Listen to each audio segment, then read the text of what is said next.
fights with passion, and he inspires. Are you ready for a war?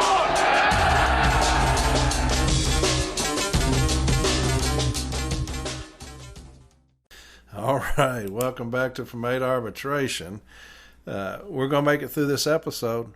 I'm happy we're going to make it through this episode. We're not going to have any problems, okay? I'm going to read those two sites today. I'll be damned if I'm not going to get to them. I'm going to read those two sites, a lot of reading. Last Sunday, I started the episode, got into it for about an hour and 20, hour and 30 minutes, and laptop just cut off on me. I lost all of it. But I want to read these two sites. They're fantastic sites, and normally I don't just get on here and read sites, but they're very important. Matt Haggard came down and did one. He's out of Knoxville, retired president. And it's some of the best language you'll ever see on new argument at B. And I'll talk about that, but it was a bifurcation on a case, and management made a new argument at B, and then they came into the arbitration and made a new argument. And so the arbitrator wanted it bifurcated, and she ruled in our favor. But the language is absolutely incredible as far as new argument at B. And then the second one is Jason Ashley came down and did the case. It was a 1 hour office time. And JB was the formulae for both cases, and they won that case. And it's some of the best language you'll hear as far as 1 hour office time. And so Mallory's going to put both of those cases up on the episode. All right, so you'll have the new argument at B. That's not going to help anybody at informal and formal probably, but it would definitely help an advocate who's dealing with new argument at B. The language is beautiful.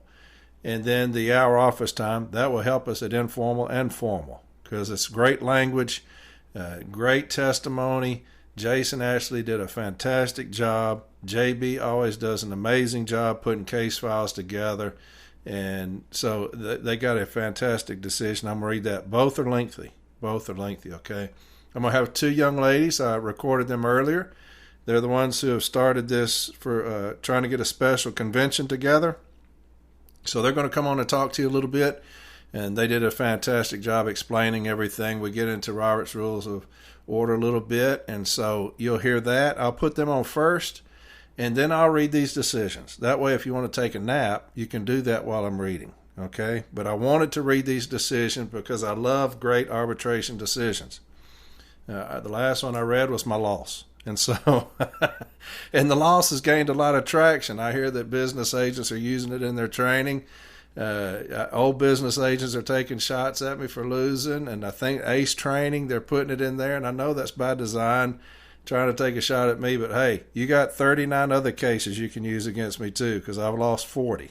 And so you can use it and learn from it. And I know Lou Drass told somebody that I completely fucked it up. And so, which is surprising because I love Lou. And one thing you never do, advocates don't talk about other advocates because it's a tough position. But he was down there at the regional office and told somebody that I had fucked it up, and somebody came to my defense, which you don't have to do. You don't have to come to my defense. Like I said, I've lost 40 arbitrations, and you could probably say I fucked up all of them, but I'll rest on the 106 we won, right? But and that surprised me about Lou, you know.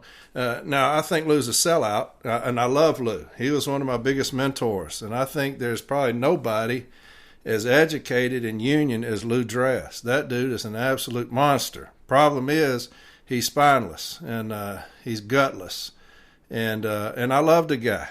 Damn it! And so you know, hearing him say that's not surprising. But here's a guy that when he was business agent, he's the one that I quit Formula A because he's trying to get to national, and he told the DRT absolutely no impasses. And they were, you know, management knew that, so they were removing people that should have gone to hearing. They were easy wins for us. We lost out on admin leave because management would no longer give admin leave, and so they're having to settle those. So I lost admin leave I'd worked on forever to get. Escalated remedies, I was losing that.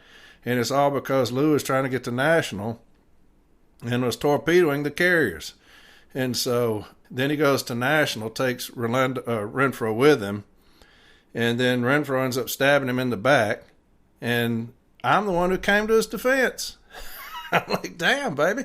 You know, I was in the car with him. We're in the back seat going to eat lunch somewhere.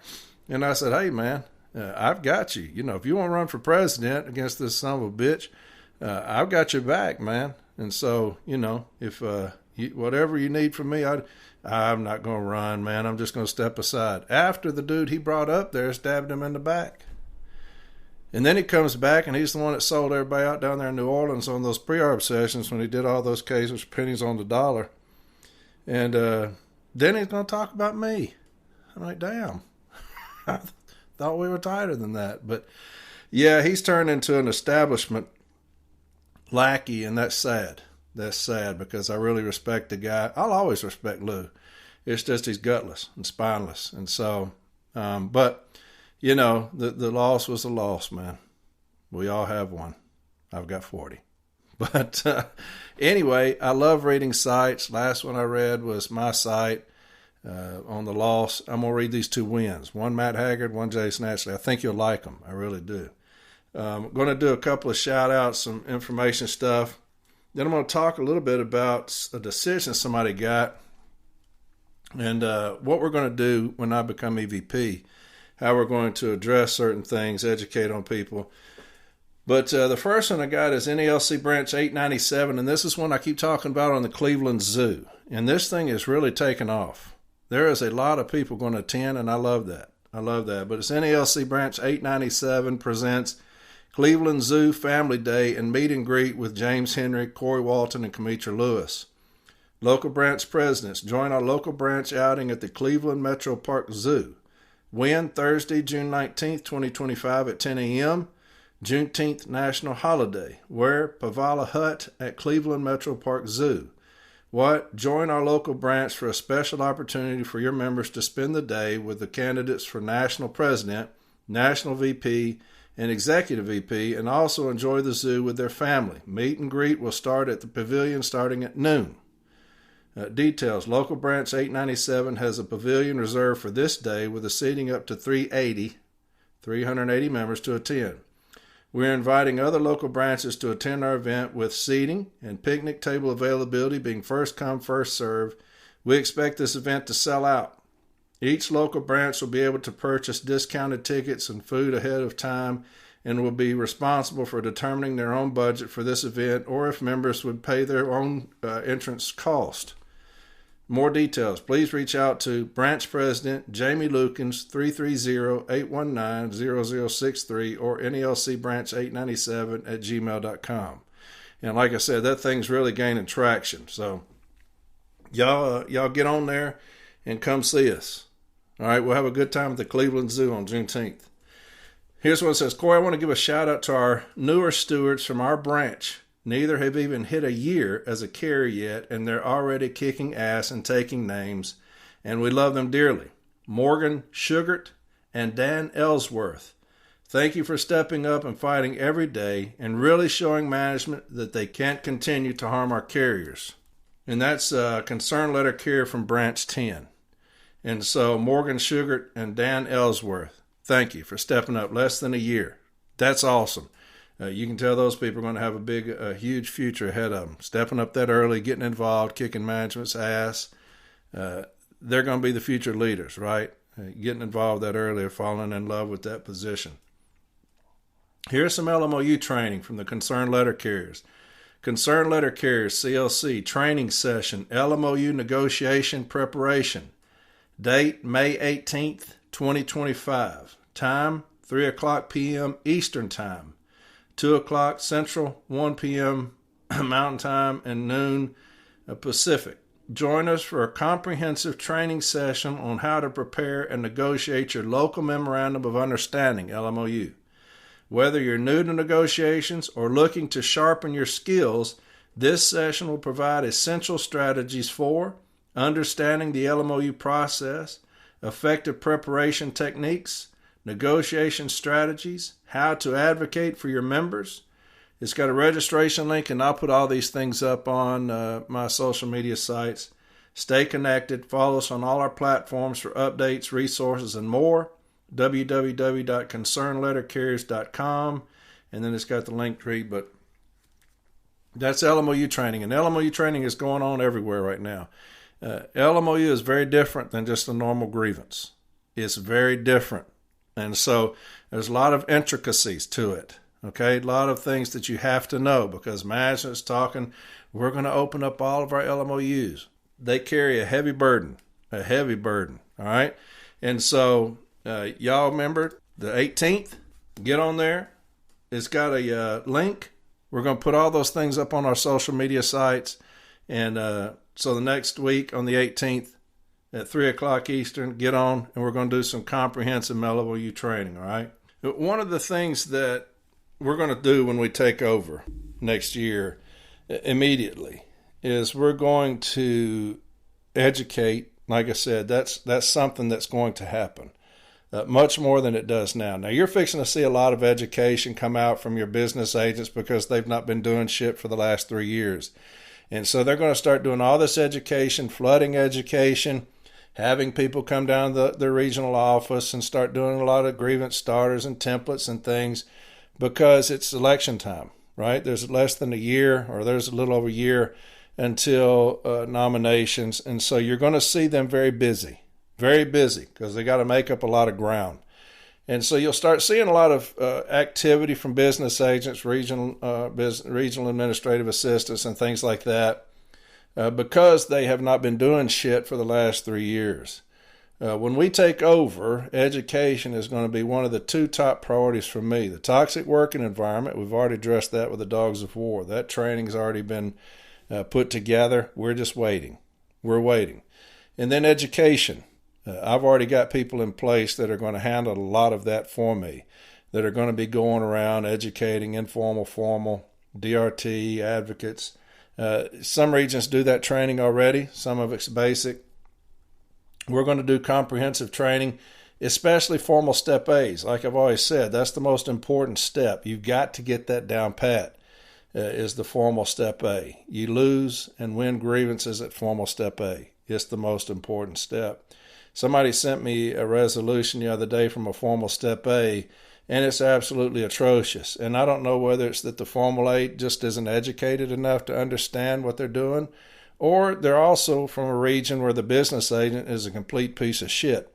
And I know that. And we'll be running people against these business agents that are pieces of shit.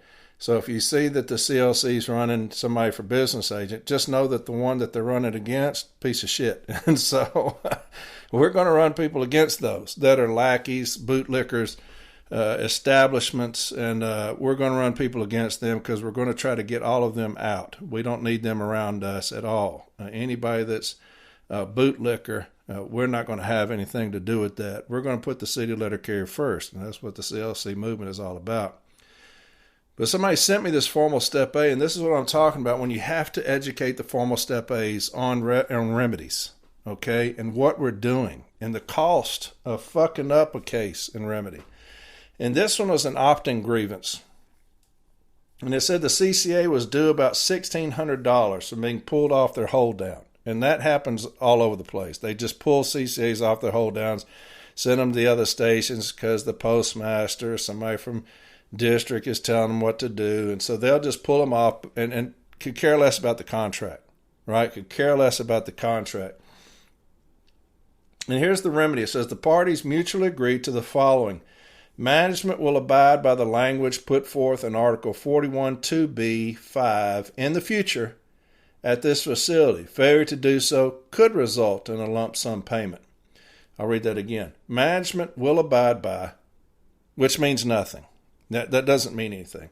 Will abide by the language put forth in Article 41(2)(b)(5). Now, they're already supposed to abide by it. That's why we have a joint contract administration manual. We jointly agreed to it, that these are going to be the provisions. We have to abide by Article 16 and Article 19 when you get into the ELM as far as attendance-related things and postal policies. And so everybody's supposed to abide by those things. So when you say management will abide by, does us no good. That doesn't mean anything. So it says management will abide by the language put forth in Article 41(2)(b)(5) in the future at this facility. Failure to do so could result in lump sum payments. And then they talk about Article 41(2)(b)(5). Then it says this settlement is a full and final resolution of the above referenced grievance. It is agreed that this settlement is not to be cited as precedence by either party in any future grievance or arbitration. So the whole thing is wiped clean. I'll read that again. The settlement is a full and final resolution of the above referenced grievance. It is agreed that this settlement is not to be cited as precedent by either party in any future grievance or arbitration. So any language that you just had is worthless, because you try to put it in there, they're going to say it can't be included. So even though you only got a will abide by, can't even use that. And so the carrier, the CCA, lost out on the $1,600 and immediately quit. Person said they immediately quit their position. They were due $1,600. Somebody told them they was due $1,600. They were looking forward to that, and the Formal A pissed that away. In a region where the business agent's a complete piece of shit. So I don't know whether they were taught to say we're not going to do cease and desist. I don't know. But the CCA lost out on $1,600 from management not abiding by the contract, by blatantly violating the contract. You're not just pulling somebody off once or twice. You're not just putting them off their opt once or twice. That's gone on for a long time if somebody was due $1,600. So they know what they're doing. It's blatant. Then they have another issue where they were not allowing them to do union time on the clock. They're making them do it off the clock. So here you have management. It's the same grievance. Here you have management violating the contract in Article 41, taking people off their opt. So much so that they accrued about a $1,600 tab. Okay? When I grieve it, the shop steward's having to do the work at home. Okay? And so they file a grievance. I'm having to do this work at home. Here's what I did. Here's the opt-in grievance. So I didn't get any language out of the opt. They got no money. Management just got over on us. Here's the 17 language. The parties mutually agree to the following. Management will abide by the language put forth in Articles 17 and 31 in the future. In this installation, failure to do so could result in lump sum payments. And then they got the Article 17 language, and then the same language at the bottom. So here you have management in this station. They completely violate the contract as far as opting. They pull CCA off their opt to the tune of $1,600. The shop steward, hey, I'm going to file a grievance on this. Well, we're not going to give you any time. Okay, well, I'm still going to fight for the CCA because that's what we do. Injury to one is an injury to all. So I'm going to fight for the CCA, right? And in doing so, I'm going to have to do this at home because management's refusing to let me do this stuff at this union time on the clock. And so I'm going to go home, I'm going to work up all these grievances, and we're going to file these grievances because I'm going to get this CCA paid for what you did. So both settlements are not usable, and neither one of them got paid. The shop steward didn't get paid for the work at home, and the CCA didn't get paid for the time they pull off the opt. So one of the main things we're going to do is we're going to educate the formal Step A's on the remedy and what we're going to do as far as the remedy. And cease and desist is coming back. The cease and desist will be coming back. Jason actually got a very good cease and desist in the case that we're going to talk about in a second. And so we're going to have to educate. And that's what we're going to do. I've already got people in place that are going to go around doing these shop steward academies and stuff like that. Some regions already do these, but these are going to be everywhere because every shop steward can't come. I'm going to make sure that every shop steward sees our face. Every shop steward in the country sees our face. Every formal Step A will be educated. And these things will not happen. These things will not happen. If one of these cowardly son of a bitch business agents make it through, I will affect that office. You may be a coward, but your office will not be. All right? I've got a cowardly motherfucker as my business agent. This dude is straight up cowardly. And it's sad. It's sad. You know, I talk all the time and put things up on social media. Surround yourself with those on the same mission as you. I love the CLC because of that. You know, surround those that are on the same mission as you. And you have that pride of lions, right? Well, what mission are you on? And that's the question. What mission are you on? The CLC, the mission is about the city letter carrier. And that's the mission that those that we're putting on this slate, we're surrounding ourselves with. Their mission is the city letter carrier. You have the group of business agents now. Their mission is to kiss Renfro's ass and to sell us out. Their mission is the NALC, the establishment. You look at Lou Drass, such a mighty individual as far as his knowledge, but a complete sellout to the city letter carrier craft. He's going to do whatever he's told. And it's a shame because he was stabbed in the back. And to go back and to do that, it's establishment. It's hard to beat people, to break that out of people. You look at my business agent now, Steve, he's absolutely pathetic. And the problem is that you have good people down there in the business agent's office, good people. You got 2 RAAs, you got the RGA, and they have been neutered because of his pride and his paranoia. Paranoia has killed that office down there, and he's afraid that people are in it to take his job. Well, you're going to lose your job, brother. This is it for you. My brother, this is it for you. You're going to lose your job. If you don't retire, you're going to lose your job because you've sold us out. And it's a shame. I'll read something that he put on this, his pride and his paranoia has absolutely crippled him. And so he sends out this little newsletter, whatever. And there's a shop steward that messaged him, and he says, I think back to a recent unsolicited text I received from a steward in our region who sent, management must really be happy. They are kicking our ass. And so he said, I just received an unsolicited text. That means a shop steward just took it upon themselves to send him a text saying, management must really be happy. They're kicking our ass, which they are doing down here. And says, let me just say to the internet lawyers, these cases were put together with a lot of sweat and effort. That's what it takes. Not bashing your fellow union members, your branch president, or your regional office. Be a constructive critic, not a destructive critic. My hope is you will learn something from these that will help you in the future. Even if these victories and the one unfavorable decision, we can learn what the B teams face and the advocates presenting the case may face. The internet can be valuable, but in the wrong hands or listening to the wrong voice will lead you away from the flock. And I'll read this part up here again. Let me just say to the internet lawyers, these cases are put together with a lot of sweat and effort. That's what it takes. Not bashing your fellow union members, your branch presidents, or your regional office. Be a constructive critic, not a destructive critic. And so, you've got these pre-arb sessions where they're completely selling us out, refusing to take, labor has manipulated the process on us where they will hold all these cases. They'll refuse to give dates.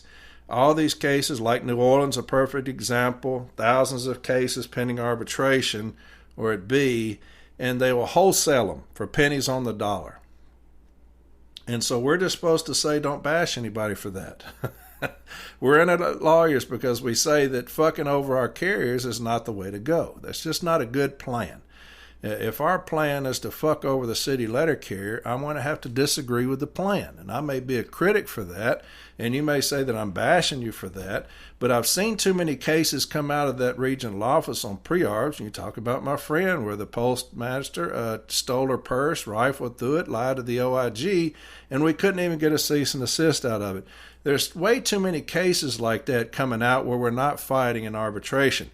And so I would much rather take a case to arbitration and lose than sell out the city letter carrier. You can say what you want about my losses. I will take anything to hearing. I will fight anything. Call me stupid, but I want to fight for the city letter carrier. And so we sell out the city letter carrier way too much in these regional offices. Steve is one of the worst ones. He is a complete sellout because his boss is a sellout, Renfro. But I find it funny that he says that, let me just say to the internet lawyers, these cases were put together with a lot of sweat and effort. That's what it takes. Not bashing your fellow union members, your branch president, or your regional office. Be a constructive critic, not a destructive critic. I find that odd because I've got a man running for president, James Henry, who's the nicest guy on the planet. You will not hear him get on any podcast or anything like that bashing Renfro, bashing Cariff. He just will not do it. That's not who he is. Now, he's a savage as far as labor and going against management and protecting the city letter carrier. That's what I love about the guy. Now, I'm not like him. I'm going to get on here and call people pieces of shit and cowards and spineless and shit like that. That's my makeup. And so he is not. He will not bash anybody. And so he's been stripped of all of his duties. I think it's funny because you got James Henry, Chris Jackson, Mac Julian have been stripped of their duties, right? So do you know who comes into the office the other day and says, hell, I ain't got shit to do now either? Barner. And Renfro's done stripped him of all of his duties. So Renfro's done lost his damn mind. His main puppet, his main lackey, is he done stripped him of his duties. And I'm sure it's because Barner was soliciting people to run with him on a ticket. But he's done stripped Barner of his duties now. So you got James Henry, Barner, Jackson, Mac Julian. Renfro's done stripped all of them of their duties, giving them to staffers. So you're like, damn, son. This dude's done lost his ever-loving mind. You had Barner going out doing your bidding, and now you done stripped him of his job and gave him to Toth, who's in way over his head. Toth is drowning because he's still got his responsibilities. Now he's got Barner's responsibilities, who took on James Henry's responsibilities. And so you're wondering, no wonder it's so dysfunctional up there, because you got somebody at the top, this king, this dictator, that's stripping everybody of their duties. He doesn't trust anybody. He's under extreme paranoia. And so, anyway, I just thought that was funny. So James Henry, with the CLC, is going out to different branches. They're requesting him to come out and speak to the people. I've been with him to several places, but, we get invited everywhere. And so we're going everywhere, whether it's 2 people or 2,000. We want to come talk to you and see you. And so, he doesn't have the fortune of being the incumbent. So he's got to get out and let people see him. Cariff, same way. He's going around the country so that people can see him and get to know him and his vision. And so James is very active right now. He's still doing what little responsibilities he still has. But when he goes places, he will contact a business agent and out of a courtesy tell them, hey, I'll be in your area, just to let you know, as a common courtesy, right? And so here you have Steve, who has just said, not bashing your fellow union members, your branch president, or your regional office. Be a constructive critic, not a destructive critic. So and then James Henry sends him a text telling him, hey, as a common courtesy, I'll be in Nashville. He came to our branch meeting. And so Steve sends back, hello, James. And basically says, while we're all working, you run around the country doing jack shit. Go fuck yourself, Steve. So he tells James Henry to go fuck himself because James sent him a text saying, hey, just common courtesy, I'll let you know I'm in Nashville. And so Steve, who don't do shit, who ain't worth a fucking shit, tells him to go fuck himself. Now here's James Henry, the nicest guy you'll ever meet. Will never say anything to anybody out of line. A godly man. Here you have Steve Lassen, who will go down as the worst business agent our region ever had, by far, who's completely sold us out for Renfro. Any vote that's ever happened, he's going to be in Renfro's pocket. Renfro has his hands so far up Steve's ass, using him as a puppet. It's crazy. And to see him send something to a man just saying, hey, I'll be in your area. Go fuck yourself. Man, we can't get these sorry motherfuckers out of there fast enough. You know it? But poor James, damn, this dude's just, I don't tell nobody shit. That's why. I'm just showing up at your shit. So, common courtesy be damned. Well, I thought that was funny when James, he said, damn, he said, I just let my man know I was coming into town and send me a text, go fuck myself. So, but we'll get them out of office. They're going to be leaving soon. And not soon enough, but soon. And we'll start repairing these things. We're going to start educating these things, formal step A's, informal. You'll see education like you've never seen before. And we'll get these sorry motherfuckers out of there, man. They will be gone. They will be gone. And it's sad because, I like Steve. And he could have been a decent business agent. He was never going to be a good one. Because he's incapable of that, but he could have been a decent one, and used his people. They're miserable down in there, that office. They won't tell you that, but they are absolutely miserable in that office under him because he is, like I said, he's paranoid, and he runs with pride, and it's crippled the business agent's office. Something terrible. And so don't worry down there in that office. We got help coming, okay? Help will be coming. You'll have a business agent that will respect who you are, and respect the talents that you have, the wisdom that you have, and we'll be able to use that again. You're not going to be run by pride and paranoia. Those days are leaving, okay? I love Steve. Anytime we're together, we'll talk and everything, but man, what a useless piece of shit he's become, and it's really sad that you sold your soul to the NLC. And if it's wrong, he'll vote for it because Renfro told him to, and that's sad that a grown-up, an adult, will do that. I don't get it. I will never get it. I will never be that way. I'll always do on the side of right as far as the city letters carrier is concerned. And these pre-arb sessions have crippled my region 8, and we'll be doing away with those as well. And so, yeah, we'll be educating. A lot of these business agents could have really done a good job, but they're sellouts and pieces of shit, and so they'll go down in history as that. Any meeting that they'll ever go to after they retire or they get fired, they'll be known as a piece of shit. And so whenever you see them at conventions from here on out, people just will recognize them as pieces of shit, and they'll be like, hey, there was that old business agent for Region 8, man, what a piece of shit he was. Or Region, 2 or Region 13 or whatever region it is, they'll be like, hey, there's that old boy there. Yeah, wasn't that dude a piece of shit? He sure was, man. He sure was. But now we got great people in these offices.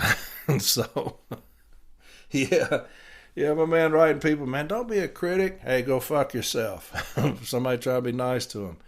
But anyway, let's get into these sites. I'm going to get these two ladies on here first. That way you can hear them. And then on the other side of it, we'll get into reading these two sites. A lot of reading. And I apologize. But I love the language in both of them. It's the same arbitrator. She did a fantastic job. But again, a lot of reading. Okay, sorry. Wednesday, I'll be on there with the Lions Den. We're going to be back in the 6-day count. Okay, and we'll just keep doing that. And then after that, JB's going to start coming back on Wednesdays. He's full time with his son right now. His son plays baseball year round, and JB coaches his team. He's full time. He wants to get back onto something, and Wednesday may be the best for him. We talked about it the other day. JB and I talk every day, and so he's going to come back. He's going to start doing episodes for me on Wednesday. A lot of people have reached out. Where's JB? He's still here. It's just he's full time baseball with his son, and I don't bother him. I don't say, dude, I don't do that because I understand it. I understand that. And his son is everything to him, and I get it. And so, but he does want to come on when he has time. Now that I can record off of Zoom, he can do some of that, and I can edit it. And so he'll be coming on Wednesdays, okay, doing some education again. I think there's nobody better. To me, if I was a business agent, I'd be using JB to death. But again, pride and paranoia have crippled my business agent's office, so he won't use JB because of me. And JB has endorsed the CLC, which to me, if as executive vice president, if somebody is very talented and they have told me that I'm a piece of shit, I'm going to say, hey, I appreciate your position. Can you help me out? Because it's about the city letter carrier. It's not about me. It's about the city letter carrier. And that's what a lot of people have forgotten. It's not about the NELC. It's about the city letter carrier, period. End of statement. There's nothing more important than the city letter carrier. And these business agents that have put themselves and Renfro above the city letter carrier are all fixing to be fired because they've done so.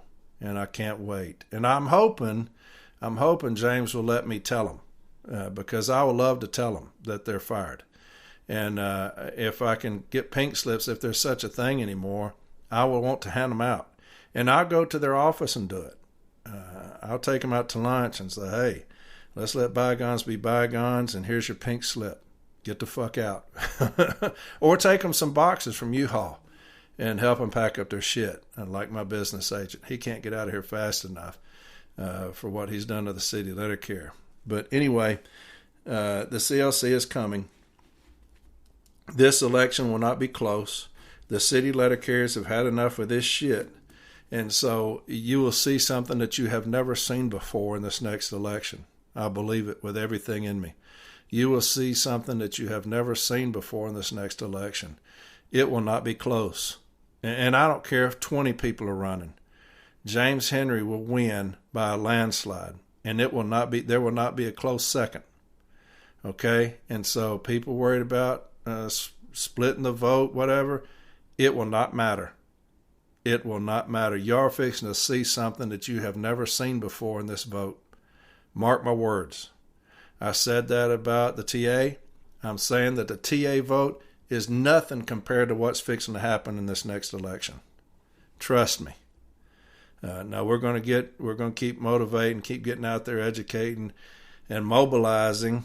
And then before the election, I'll probably have 2 weeks of straight episodes about getting out the vote, mobilizing, and stuff like that. But trust me, splitting the vote doesn't matter. Doesn't matter.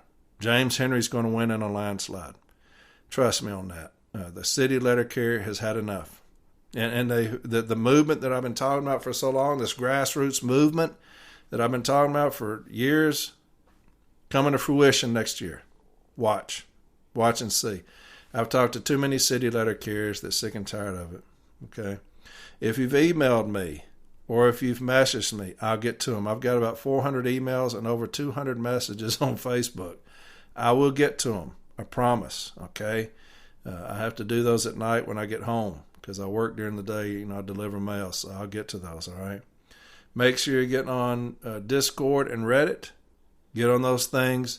A lot of good education on Discord and Reddit. I think you'll really enjoy those sites. But here's the two ladies I've got for you. I think you're going to enjoy that about the special convention. And then on the other side of it, I'll read these sites, okay? All right. Welcome back to From 8 Arbitration. I got two incredibly special guests with me today and also have Cole and Mallory. And so, I've been wanting to get these two ladies on here for a while. They have started kind of a movement on calling for a special convention, which I think is fantastic. I think right now the union needs that more than ever. And it's one of the ultimate things to hold people accountable. And you see it all over social media. If you're on social media, you see this happening about calling for this special convention. And so they're going to come on here. I love one of them shirt. Do both of y'all have shithouse lawyer shirts on? No. Hers in the mail. Okay, speak your mind. Okay, and then, but I do see a shithouse lawyer Yeah, shirt. it's for Jenna. Stephanie's got that on. I love that because at the end of the day, we're all shithouse lawyers according to National, right? Anybody who wants to see change, to see the carriers represented better, they're shithouse lawyers. So I love that shirt. And so I have Jenna and Stephanie on today. I'm going to let them introduce themselves, and they're going to tell you exactly what's going on, exactly why they're calling this, and what they're trying to accomplish with this. So you ladies ready? Yes. I'm ready. Who's going to go first? I'll go first. All right, Stephanie's going to go first. How about it? My name is Stephanie LaGreca. I am a rank and file carrier out of branch 370 in Atlantic City, New Jersey. I met Jenna through Richie Ray, and Jenna had all these questions about why can't we call a special meeting, and I pushed her, and we decided to do this. We're calling for a special meeting to basically put some checks and balances into our Constitution and to get some resolutions going since we don't have an official bargaining position for this next contract. Jenna worked really hard with our team and came up with this template that we can send to the presidents because to do this, you have to have 771 branches representing 2/3 of the membership, which is 197,000 members. And Jenna, you want to go over the template? Hi, everybody. I'm Jenna Morin from Lancaster, Ohio, branch 340. I'm the president, and I want to wish all the mothers listening a happy Mother's Day. So the template says and then you would input your branch president's name there, or if you're the branch president, you'd put your name there. President of NALC and your branch number formally request the calling of a special meeting of the National Association of Letter Carriers in accordance with Article 3, Section 2 of the NALC Constitution. The purpose of the special meeting is to present proposed resolutions and constitutional amendments for immediate consideration by the Executive Council and for a vote by the delegates. These proposals pertain to the process of collective bargaining as it relates to the national agreement and the respective duties of the national president and Executive Council under Articles 9 and 16 of the Constitution. We also proposed to hold the meeting in September of 2025 with suggested locations: Atlantic City, New Jersey, or Las Vegas, Nevada. Yeah, we picked those locations just because Vegas is like the backup for everything that National seems to have. And Atlantic City, I'm right here. I already know the casinos can handle it within 30 days because per the Constitution, they have to have 30 days notice in order to call the special meeting. But our timeline is a little shorter because most branches do not have meetings in July and August. And in order for the branch president to send this letter, he has to have a motion made at a meeting, a second, and then a majority vote. And then that's the will of his membership. He has to fill out the letter and then send it to national.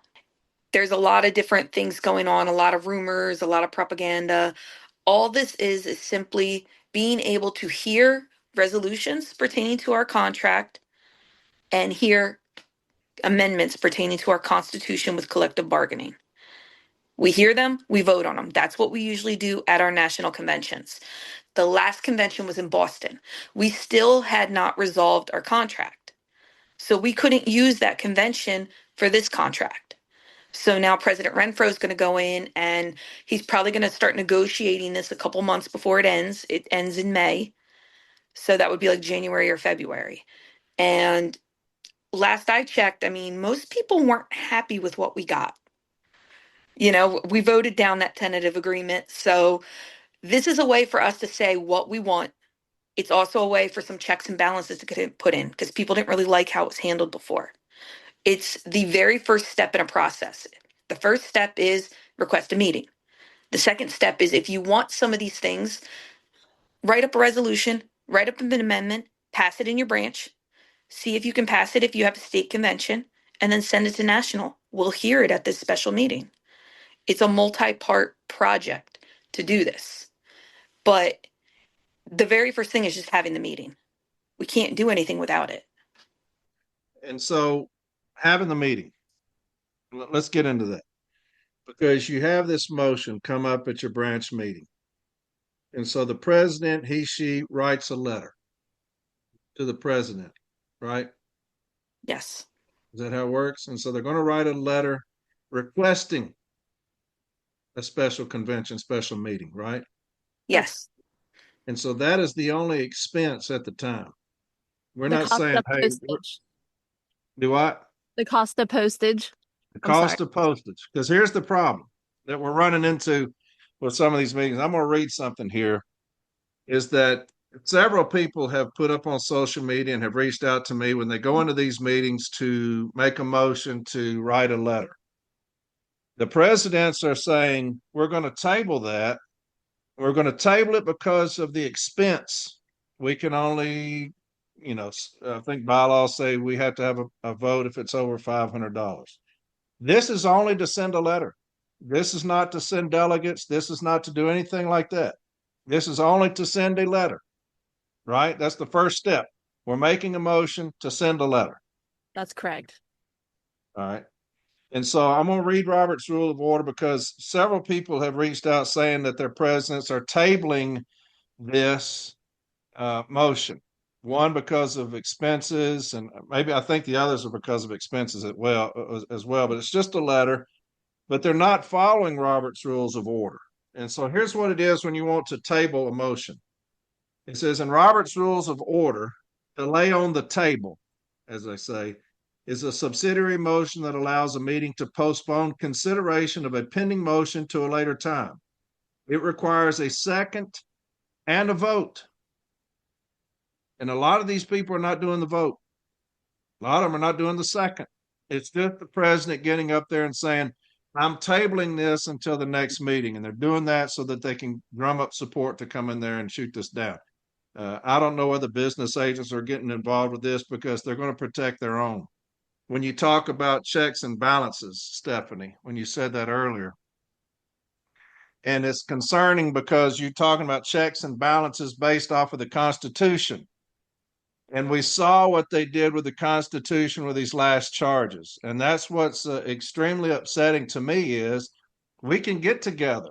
We can make these motions. We can go and put things in the Constitution, but you have a rogue executive council right now who's basically said to hell with the Constitution. Of course, we'll deal with that on another day, but it is our checks and balances when you talk about the Constitution. And that's what it's there for. It's the voice of the people. And so we have to get this in the Constitution so that we can take it forward. And I'm like you. I don't trust this clown to do another set of negotiations. He failed miserably in the last one. And not just that he was a failure, he was misleading as well when you talk about this last contract in the TA, when we had all these visions of grandeur because he kept talking about it's going to be historic and all these things. And so we were elated that we had a president that was going in there and supposedly fighting for us for a TA that was, going to be historic, all these promises. And then you saw that it was just a pile of shit. But anyway, I'm going to keep on. So it says, it requires a second. Now, this is to table. It requires a second and a vote. And if adopted, the motion is temporarily set aside for later discussion, according to the board effect. Here's a more detailed explanation. Jen, I'll get to you in just a second. Here's a more detailed okay, I thought you was raising your hand to me. Here's a more detailed explanation. Purpose. The motion to lay on the table is used when the assembly needs more time to consider a motion, or if more information is needed, or if a more pressing matter should be addressed first. A member can move to lay on the table while a main motion is pending, as explained by the University of Louisiana Monroe, blah, blah, blah. While a main motion is pending, another member must second the motion. The chair then puts the question to a vote. A majority vote is needed to table the motion. And that's where these presidents are missing it, is that they're not even getting a second and they sure ain't getting a vote. So I'll read that again. Another member must second the motion, and the president is the one making the motion to table it. And the chair then puts the question to a vote. A majority vote is needed to table the motion. So that's for everybody who's going into these union meetings and the president is getting involved saying, hey, I'm going to make a motion to table this. Or they're just saying, I'm tabling it. I know that happened down in Alabama recently. They had it brought up at their meeting, and the president, who's a new president, says, I'm tabling that. And so the person who was the president, he says, you can't just table it. I'm tabling it. And that was the end of it. And so that was against Robert's Rules of Order. And so that must happen. You have to have a motion, then you have to have a second, and then you have to have a vote and the majority wins. And so just make sure that y'all have that with y'all when y'all going into these branch meetings, that if they're attempting to table it, they have to have a second, and then they have to have an up down vote, and the majority wins on that. And so now that I took a lot of y'all's time, I just wanted that to go out there because this is going to go out tonight, Well, and I and want people to be aware. well, and to add on to that as well, Stephanie and I have been by our phones day and night, especially in the evenings when we know these branch meetings are going on. If someone's got questions, even if that's the president, you can call us during the meeting, whatever you need to do. Send us a text message, an email, whatever. We'll try to answer any of the questions they may have during the meeting. We've also sent emails to nearly every branch president in the country. They have the information. So saying that they need more information is kind of a delay tactic. We also came up with something else to help the number one argument, which is money. I understand money's a concern. We are sending also a template out that is for a presidential dispensation. And what this is for is for them to combine the special meeting with the wrap session. So instead of two separate 1 day events, it would be 1 2 day event. The events would be in conjunction with each other. So we're not having to pay double for travel, double for accommodations. And the wrap session is going to be in the fall, anyways. So it would just make the most sense for people. So we do have a dispensation template. And I know that would help a lot of presidents' branches feel more at ease. The other thing is, I mean, this is one rule I don't think people are aware of. You can't vote in block at a national convention, but there's nothing in the rules saying that somebody can't make a motion to vote in block for a special meeting. So vote in block, you can't send your 40 delegates, you can send 2 or 3. That counts for your 40 votes. It's Yeah, a powerful way to handle it. yeah, yeah. So you say we have all these things. We got templates. We got all this stuff. Where can I find that? Where can I Uh, go? so we have a Facebook page. It's called NALC Call for a Special Convention. We have all the information up there. You can email myself or Jenna. Our email addresses are sponzlagreca@gmail.com or jennamorin87 and we can give you whatever information you need. Yeah, yeah. I'll If have Mallory put that up on this episode. So if you go to from8arbitration.com on this episode, we'll put all that information up there for you about your emails, also your Facebook page link. yeah, Can we do that, Mallory? I was about to say I can get all that stuff up there. I can upload it and whatever. If y'all end up making any changes, just let me know and I'll re-upload it and we can Mhm. just post it there if you want.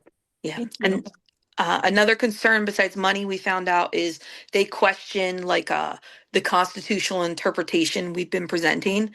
We did get a presidential ruling from President Renfro.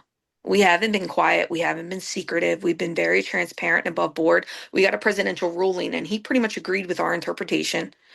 And as for clarity, scope, and limitations, that's all going to be up to the delegates at the special meeting.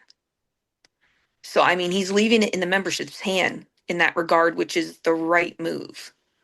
Yeah, yeah. Well, all right, ladies. Y'all got anything else y'all want to say?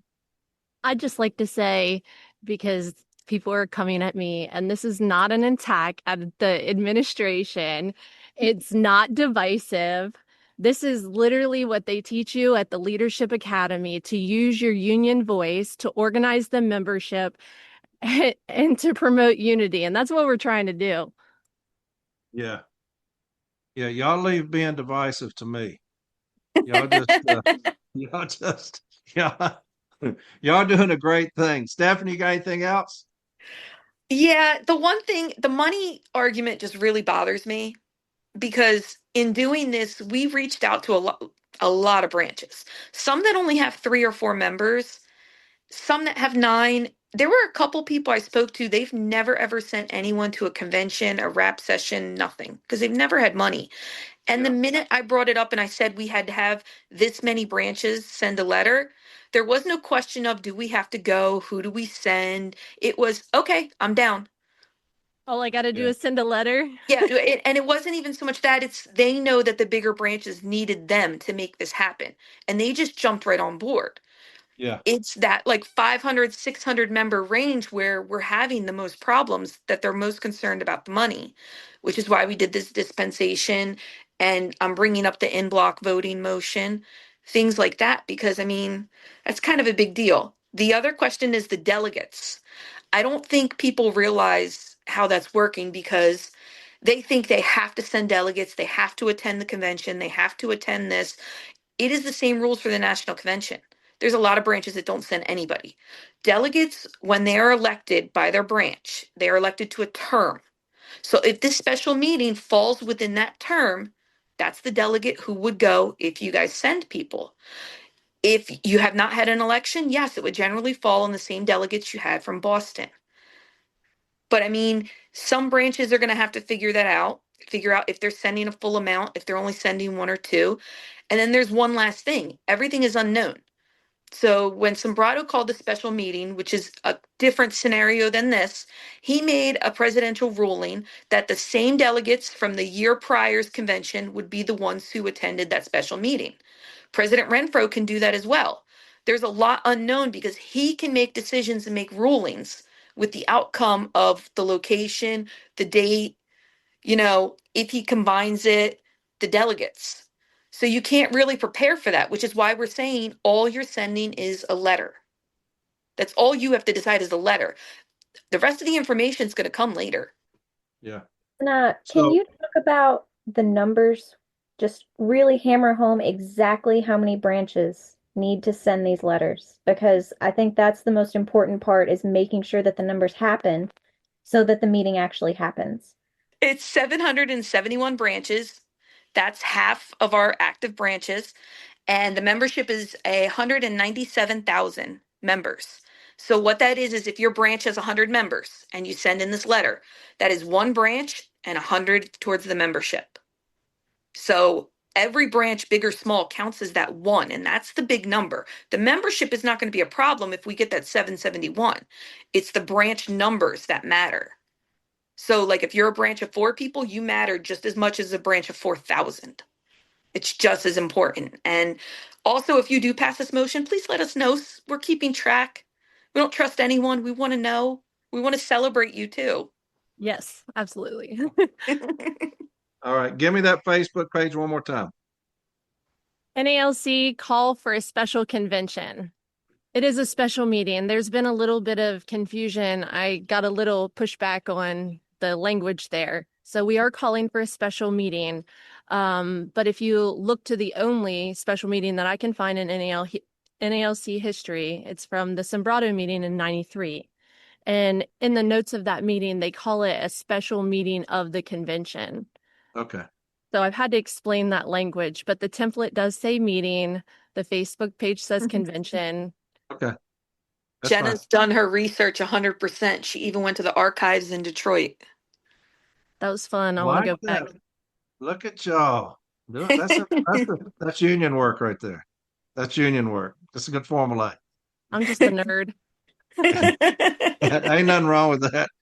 We got it. There, look at here. Robertsville's down nice. Well, all right, ladies, is that all you got for me tonight? That's all. Just if you see a New Jersey number or an Ohio number calling you, don't be afraid to pick up the phone. We just want to discuss it. We're not going to browbeat you.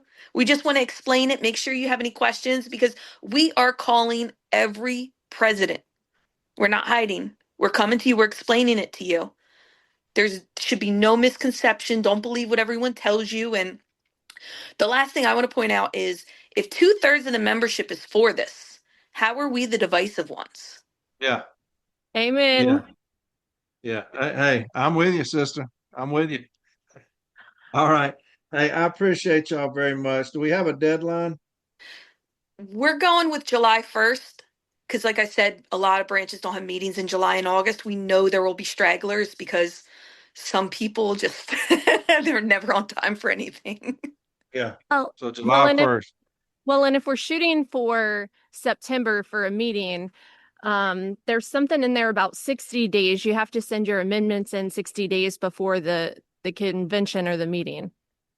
And the Okay. special meeting is a 30-day requirement, so kind of everything should be in by July. And So we're going to additionally, say July 1st. if Yeah, they try to schedule this any later than October, delegates aren't going to be able to go because it'll be peak season. That's right. Well, all right, ladies. Thank y'all so much for what you're doing. Thanks. This union is it's hurting right now, and I love this being put together. I love seeing the people on social media saying, "Hey, we voted on this last night. We voted to approve it." Of course, you're going to have those that are coming up against you, but hey, that's what it's all about. That's what it's all about. So I appreciate y'all very much, and I will talk to y'all. Let's get y'all on again, maybe in a couple of weeks, and give us an update. If you Sounds want to good. talk, does that sound good? Yeah, sounds good. Sounds good. All right. Well, y'all have a fantastic rest of the night, and I'll talk to y'all later. Okay. Okay. All right. Here's the first site, and this is one that Matt Haggard did, and it's about new argument at B. Now, this is a bifurcation case, right? Management asked to bifurcate it. They wanted her to bifurcate about the new argument at B and new argument at hearing. And they wanted her to rule on the new argument, and she did, and she killed them. And so her thing was about new argument at B. Now, the DRT member for management in the Tennessee district is the worst as far as new argument. Completely dishonest. Completely dishonest. You will not meet a more dishonest individual other than Renfro than the DRT member for Tennessee. She will make up arguments. If management at Formal A turns in 2 paragraphs, she'll make 20 pages off of that. Completely adding new argument.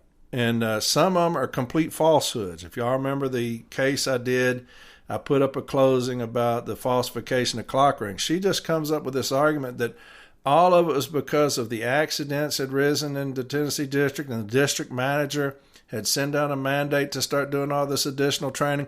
Completely fabricated. No such thing. But she put it in there because it's a win at all costs with them. You know, I've always said if I've got to cheat to win, I'll just lose. I'll just lose. I will not cheat to win, ever. I will not be dishonest to win. If I've got to be dishonest, I will lose because I'm not going to do it. They're the exact opposite. They will do anything to win, including lying. And they will lie. Matter of fact, I think that I said that in my closing. That's a lie. And this DRT member is by far the worst in the country. I've been all over, seen DRT decisions from everywhere. She's the worst. She's completely untruthful. And that's not the way it's supposed to be. Just get the positions, make your contentions off the positions. But if you have to resort to lying, being untruthful, you'll get caught. And she gets caught right here. It's a beautiful decision. So I'm going to read it. It does not have a C number on it because they just came out, okay? But listen to the language, how she goes into making the argument at B, new argument, and where she just basically makes her own case. It's absolutely beautiful. A lot of reading. And the next one's going to be twice as long. But they're both good. So bear with me, okay? Discussion. The joint grievance file demonstrates that the union's grievance was initiated at informal Step A. The informal Step A portion of the USPS and ELC Joint Step A grievance form indicated that the grievance was filed as a class action and arose from Tennessee Nashville citywide. The form also documents the individuals who participated in the process at Step B. In the process at that step, Allison Buford printed and initialed her name on the form as supervisor. Dana Chambliss printed and initialed her name on the form as steward. The formal Step A portion of the form documents the individuals who participated in the process at that step. Carl Danson printed and signed his name in the form as USPS representative. Jason Leith printed and signed his name on the form as NELC representative. The form includes sections for union's full, detailed statement of disputed facts and contentions, list and attach all supporting documents, use additional paper if necessary, and management's full, detailed statement of disputed facts and contentions, list and attach all supporting documents, use additional paper if necessary. Both parties provided attachments which contain their respective positions for these sections. The service's full, detailed statement of disputed facts and contentions included its position on the substance of the union's allegations. There was nothing else addressed in the document beyond the merits of the grievance. There were no procedural issues raised and no arbitrability challenges put forth. There was no reference to steward certification or to national jurisdictional claims. The service's statements concluded with, "This grievance is denied." The Step B decision was issued on June 6th of 2023, pursuant to Article 15, Section 2, Step B. The Step B decision was a joint report issued by the parties, representatives as a team. The parties identified the installation as Nashville and the delivery unit as citywide. Two issues were framed by the Step B team. The decision of the Step B team was to declare an impasse, and the decision included in part that the Step B team has considered all arguments and evidence in the case file, and any of this material may be cited in the event of arbitration.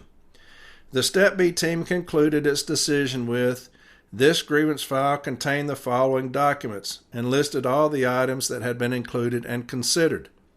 The decision included the position of each party. At formal Step A, management's full, detailed statement of undisputed facts and contentions consisted of approximately 3/4 of a page. So management's entire position was only 3/4 of a page. Okay?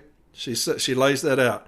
She says, management's full, detailed statement of disputed facts and contentions consisted of approximately 3/4 of a page.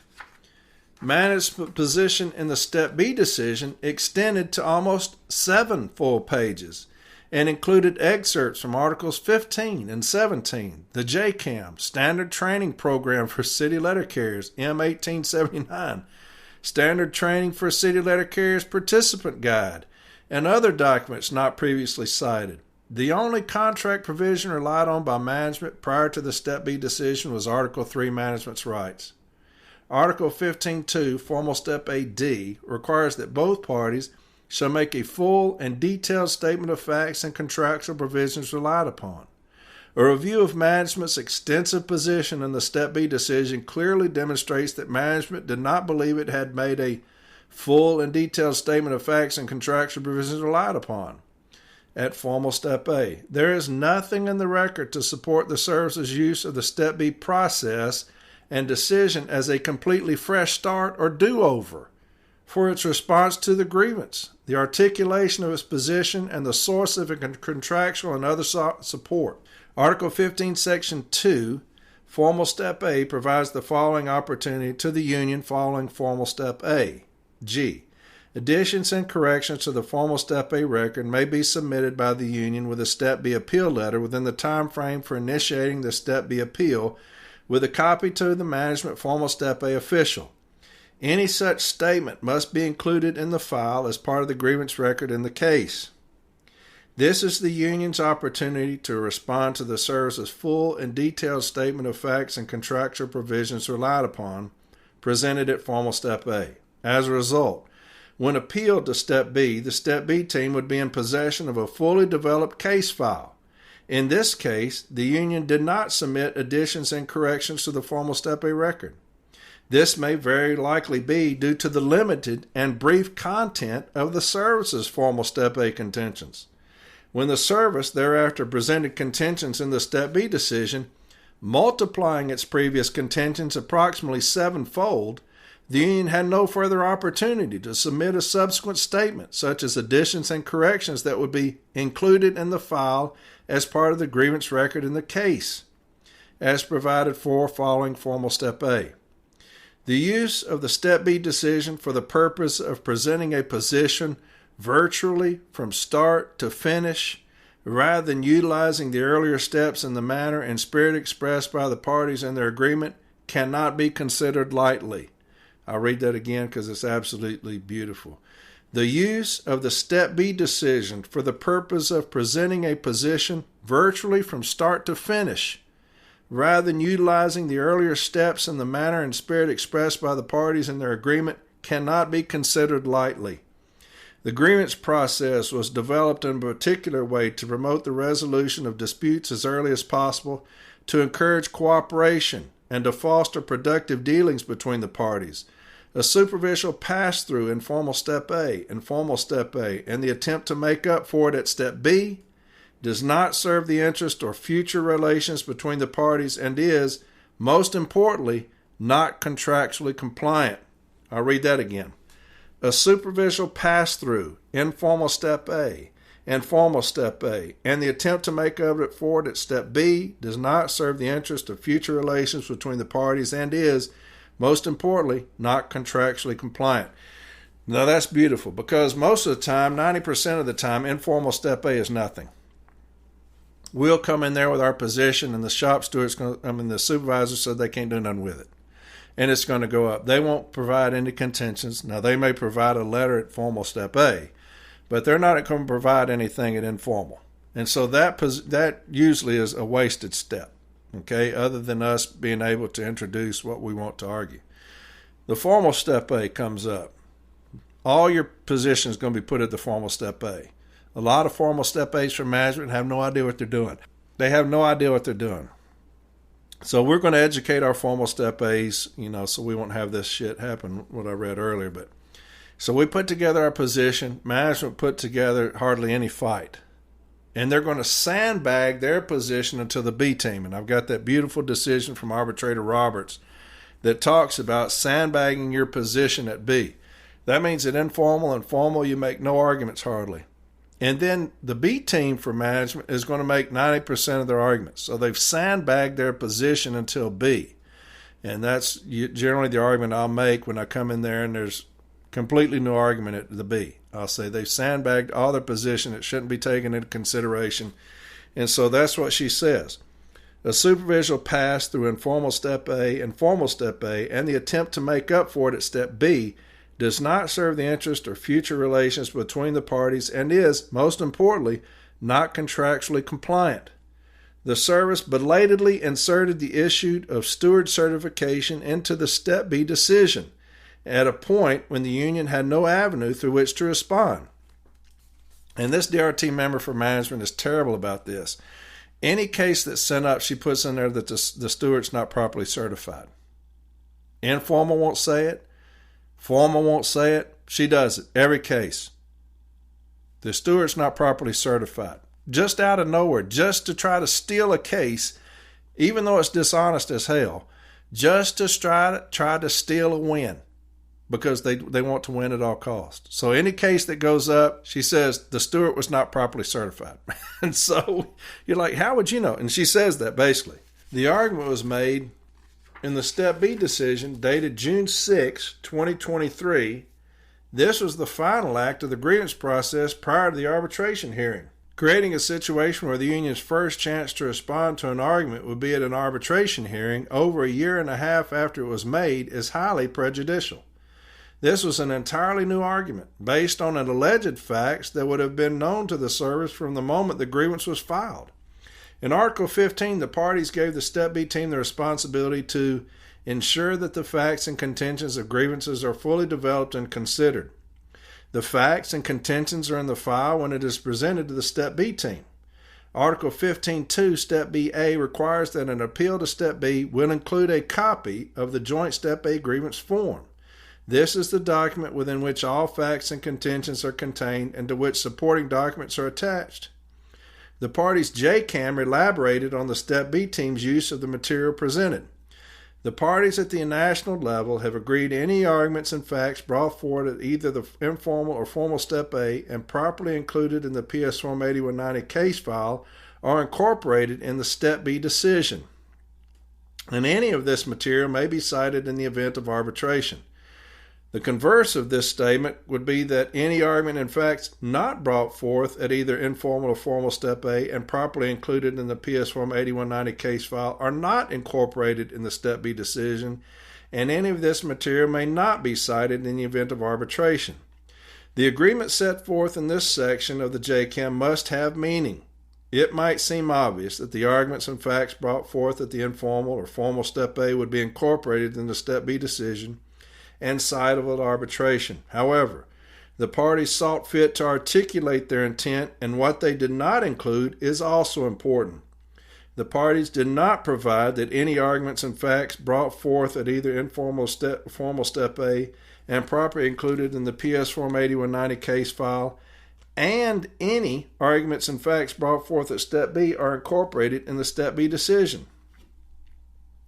The management representatives at both informal step A and formal step A did not bring forth any arguments and facts regarding the certification of the steward filing the grievance. It was filed on a citywide, installation-wide basis from the beginning. It was not until step B that the services representative even further removed from the initiation of the grievance, and the representatives involved conceived of this argument. The first sentence of Article 15.2, Step B identifies the role of the Step B team. The Step B team will review the appeal and issue a joint report of the decision and any supporting findings. This contractual provision further provides that it is the responsibility of the Step B team to ensure that the facts and contentions of grievances are fully developed and considered, and resolve grievances jointly. If the Step B team finds that the facts and contentions of grievances are not fully developed, the agreement also addresses that situation. In any case where the Step B team mutually concludes that relevant facts or contentions were not developed adequately in formal Step A, they have authority to return the grievance to the formal Step A level for full development of all facts and further consideration at that level. This falls under one of the 4 specific determinations the Step B team can make, which also include in this provision. The Step B team may 1. Resolve the grievance, 2. Declare an impasse, 3. Hold the grievance pending resolution of a representative case or national interpretive case, or 4. Remand the grievance with specific instructions. Item 4 will be applicable to the scenario in which the Step B team concludes that relevant facts or contentions were not developed adequately in the formal Step A. The Step B team in this grievance did not make that determination. They did not find that the relevant facts or contentions were not developed adequately in formal Step A and did not remand the grievance for any further development. The Step B team declared an impasse, even if the Step B team had concluded that the relevant facts or contentions were not developed adequately. The agreement does not provide that the Step B team would take on the responsibility for further development.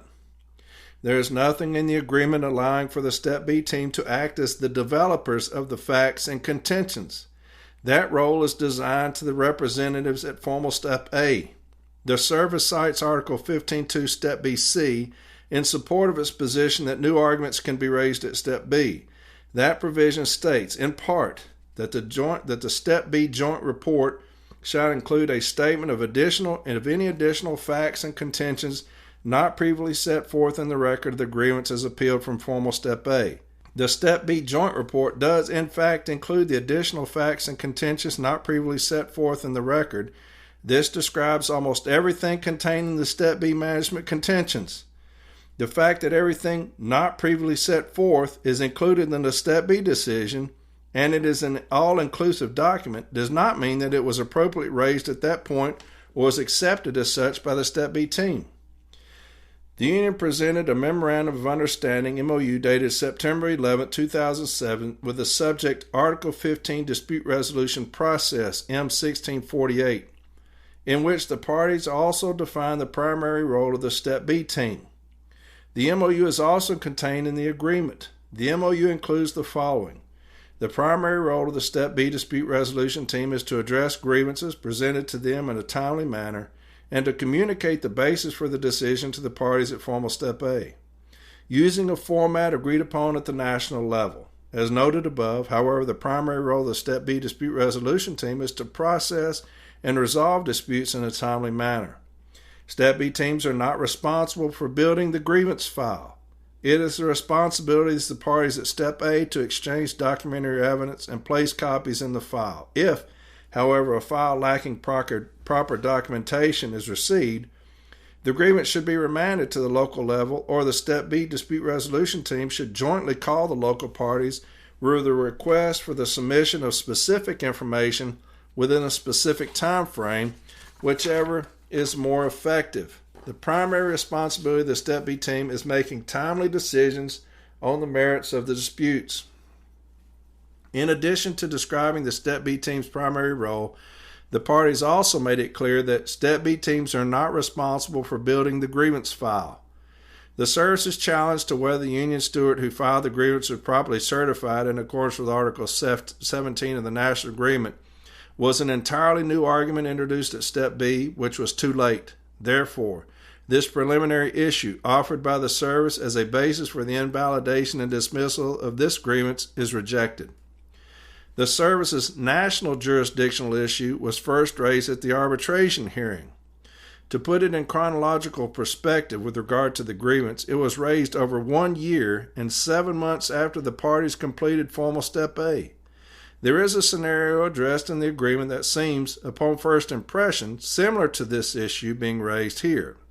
Article 15, Section 4B, Arbitration Regular, includes the following. 5.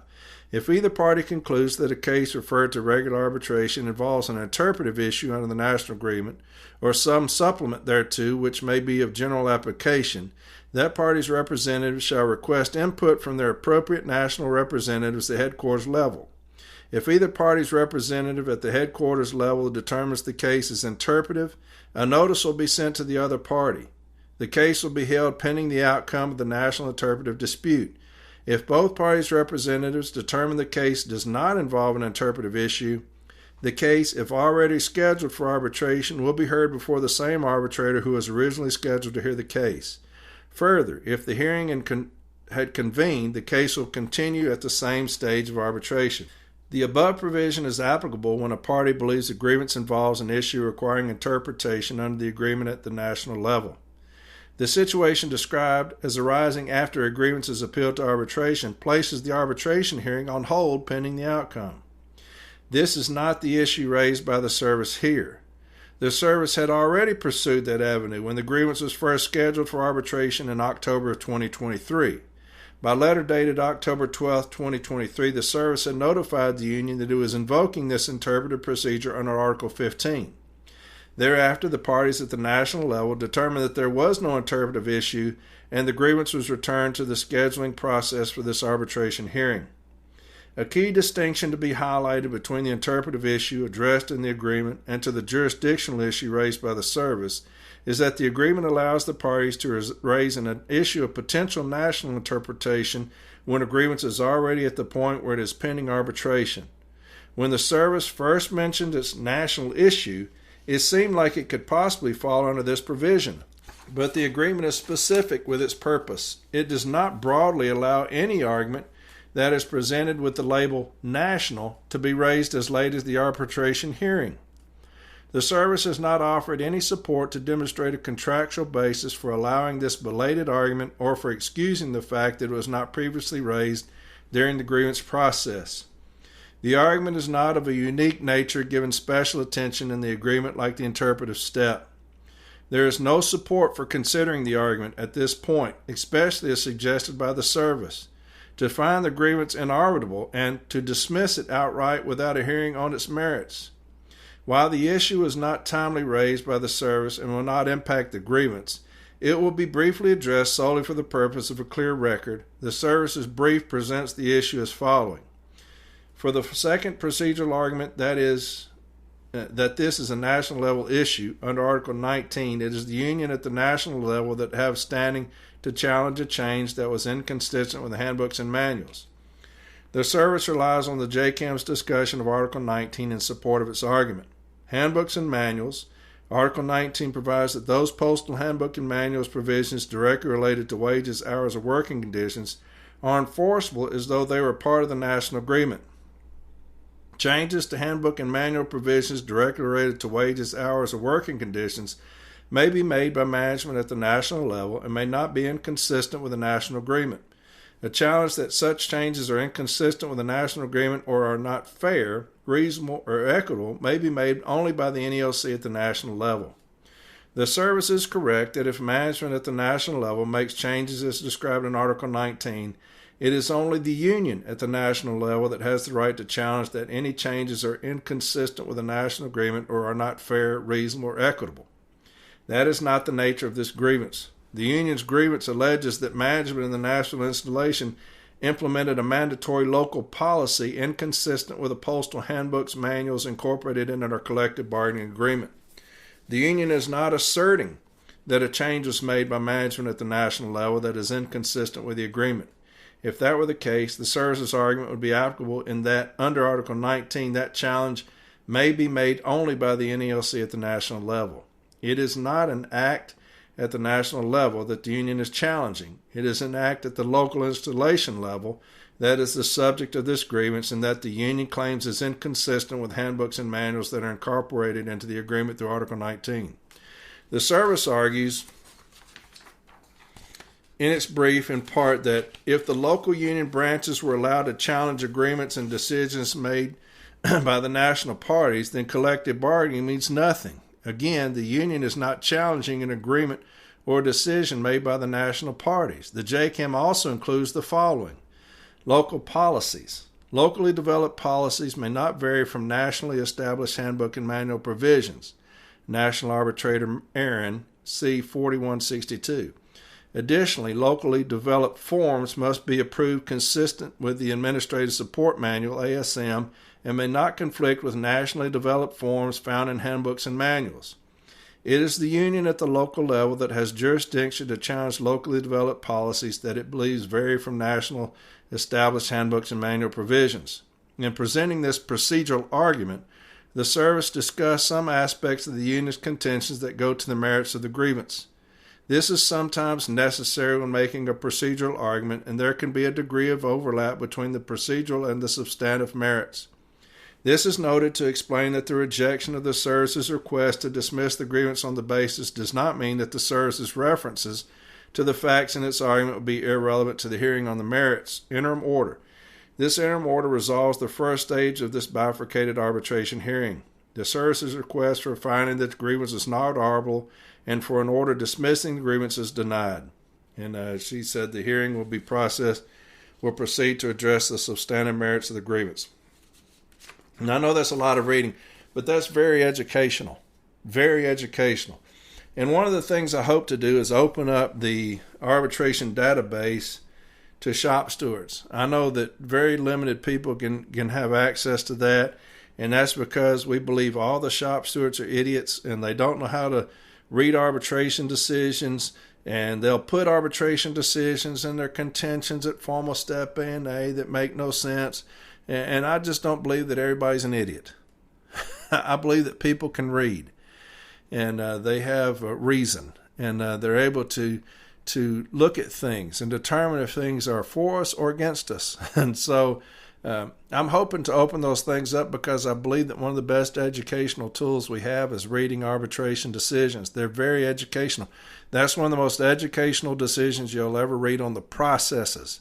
Informal, formal, DRT, some great memos that were put in there to help you if you're an advocate and you have new argument at B. What a great decision for you. Absolutely beautiful decision for a new argument. There's a lot of great decisions out there for new argument at B. That will go down as one of the best. Very educational. A very well written decision. Okay? And next I'm going to read this one about the hour office time. It's much longer. It's much longer. And so Jason actually came up and did this one. It's the hour office time. And it's a funny case because they did it in the national installation and JB attacked it at each station. And everybody at these managers and supervisors said that it's not a policy. I just came up with it myself. Well, all of them said that. Everybody that implemented the hour office time, all of them said, there's no such thing as an hour office time. I just came up with it. Well, now here we got these decisions we're going to be able to put on these other cases that are going forward, which is going to make them look like absolute buffoons. One of the managers here was questioned about the policy. The shop steward asked about the policy. And he said, yeah, the policy came here from this and that. And then when it got to formal step A and JB starts questioning about the policy, oh, it's not a policy. And JB's like, well, hang on, here's your questions here. And the shop steward questioning about the policy, and he said, yes. Oh, no, it's not a policy. I just came up with it. And so you could tell labor got with him and said, hey, man, don't say this is a policy. We'll lose. And so it's the metric. I would have put the metrics in there, that thing from that doctor Chivago that put in these metrics, stationary events, hour office times, and I ought to put it in there and said, this is a policy. Absolutely it's a policy. So now we have people being untruthful. And so, it's funny because you'll see them trying to get away from this policy, hour office time, this metric that was sent down from district. And district just left them abandoned. They say, hey, they need to be out here in the hour office time. What does it say, to 60? Office time to 60 or whatever it is. Y'all need to start doing that. Managers getting in trouble because the carriers aren't getting out in an hour. We've talked about that forever nationally. People were sending me things where management was berating them about the hour office time, trying to discipline people for not getting out in an hour. And district was abandoning these people. When it would go to hearing, they were like, oh, no, it's not a policy. We just came up with it ourselves. And so it's funny listening to this person trying to get out of it. All right, so here's the hour office time. Jason actually came up and did it. If y'all know the guy, extremely talented advocate. If I was ever removed, I would want him to come handle my removal. He's that good. And I'd put him up against anybody as far as advocate's concerned. He's an RGA down at the regional office, does a very good job. It's just that he's got a coward as a business agent. And so he'll be unleashed under the new administration, and we'll release a lot of them's full power down there, get them to doing what they're supposed to be doing. And a lot of talented people down there. It's just you got a cowardly buffoon as your business agent. And his paranoia, I don't know where it comes from, but his paranoia is absolutely destroying that office and his pride. And so, anyway, get off of that. Jason Ashley came up and did it. Fantastic job. And so here's the decision on the hour office time. All right, background. Now, this is a very lengthy decision. I'm fixing to read about 20 pages. Okay, but it's very informative, especially if you're filing an hour office time grievance, fixing to file an hour office time grievance. Very good decision. Very good decision, okay? Background. The union's grievance was initiated in formal Step A. The informal Step A portion of the USPS NELC Joint Step A grievance form, PS Form 8190, indicated that the grievance was filed as a class action on behalf of the city letter carriers at the Church Street Station in Nashville, Tennessee.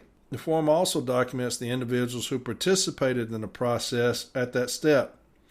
Lamario Medling printed and initiated his name on the form as supervisor. Jason Leith printed and initialed his name on the form as steward. The formal Step A portion of the form documents the individuals who participated in the process at that step. Judy Ratton printed and signed her name on the form as USPS representative. Jason Leith printed and signed his name on the form as NELC representative. The form includes the sections for union's full detailed statement of facts, disputed facts, and contentions. List and attach all supporting documents. Use additional paper if necessary, and management's full detailed statement of disputed facts and contentions. List and attach all supporting documents. Use additional paper if necessary. The union's contentions were contained in an attachment to the form. Management's contentions, although difficult to identify without supporting testimony, were contained within the parties' joint grievance file. Although not accompanying the formal Step A documentation, the union's contentions in this grievance included in part the following. The union contends Church Street Station management implemented a mandated blanket order for all carriers to be out of the office on the street within 1 hour. The union contends any local policy by management may not vary from the nationally established handbook and manual provisions incorporated in our collective bargaining agreements. The union contends management implemented a blanket policy mandating all city carriers they only have 1 hour to perform all office duties is contradictory to the M39, M41, and applicable Step 4 settlements. The union contends management has violated Article 5 of the National Agreement when they unilaterally implemented a mandatory local policy inconsistent with our collective bargaining agreement outside the stipulated manner to be used by all city letter carriers nationwide in accordance with our established handbooks and manuals.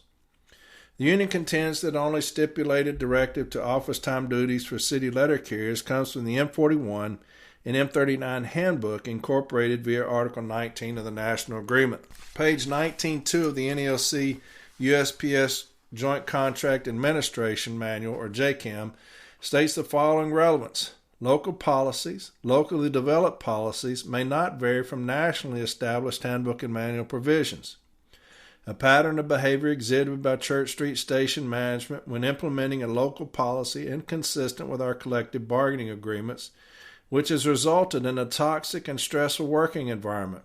Behavior that, according to the Joint Statement on Violence Behavior in the Workplace, will not be tolerated by the Postal Service. Numerous carriers have complained about the abusive behavior inflicted upon them by management to achieve being out of the office within 1 hour. The union contends management is failing to follow the provisions of the M39 handbook. Management implemented a mandatory policy instructing all letter carriers to leave the building within 1 hour, no matter the day, the mail volume, or any other variables that are constantly changing on any given day. The union contends Handbook M41 is the controlling document regarding the office time duty letter carriers are responsible for performing. Letter carriers in the Church Street Station reported for duty at 7:30 a.m. and have a fixed office time of 43 minutes. Now that pisses you off, don't it?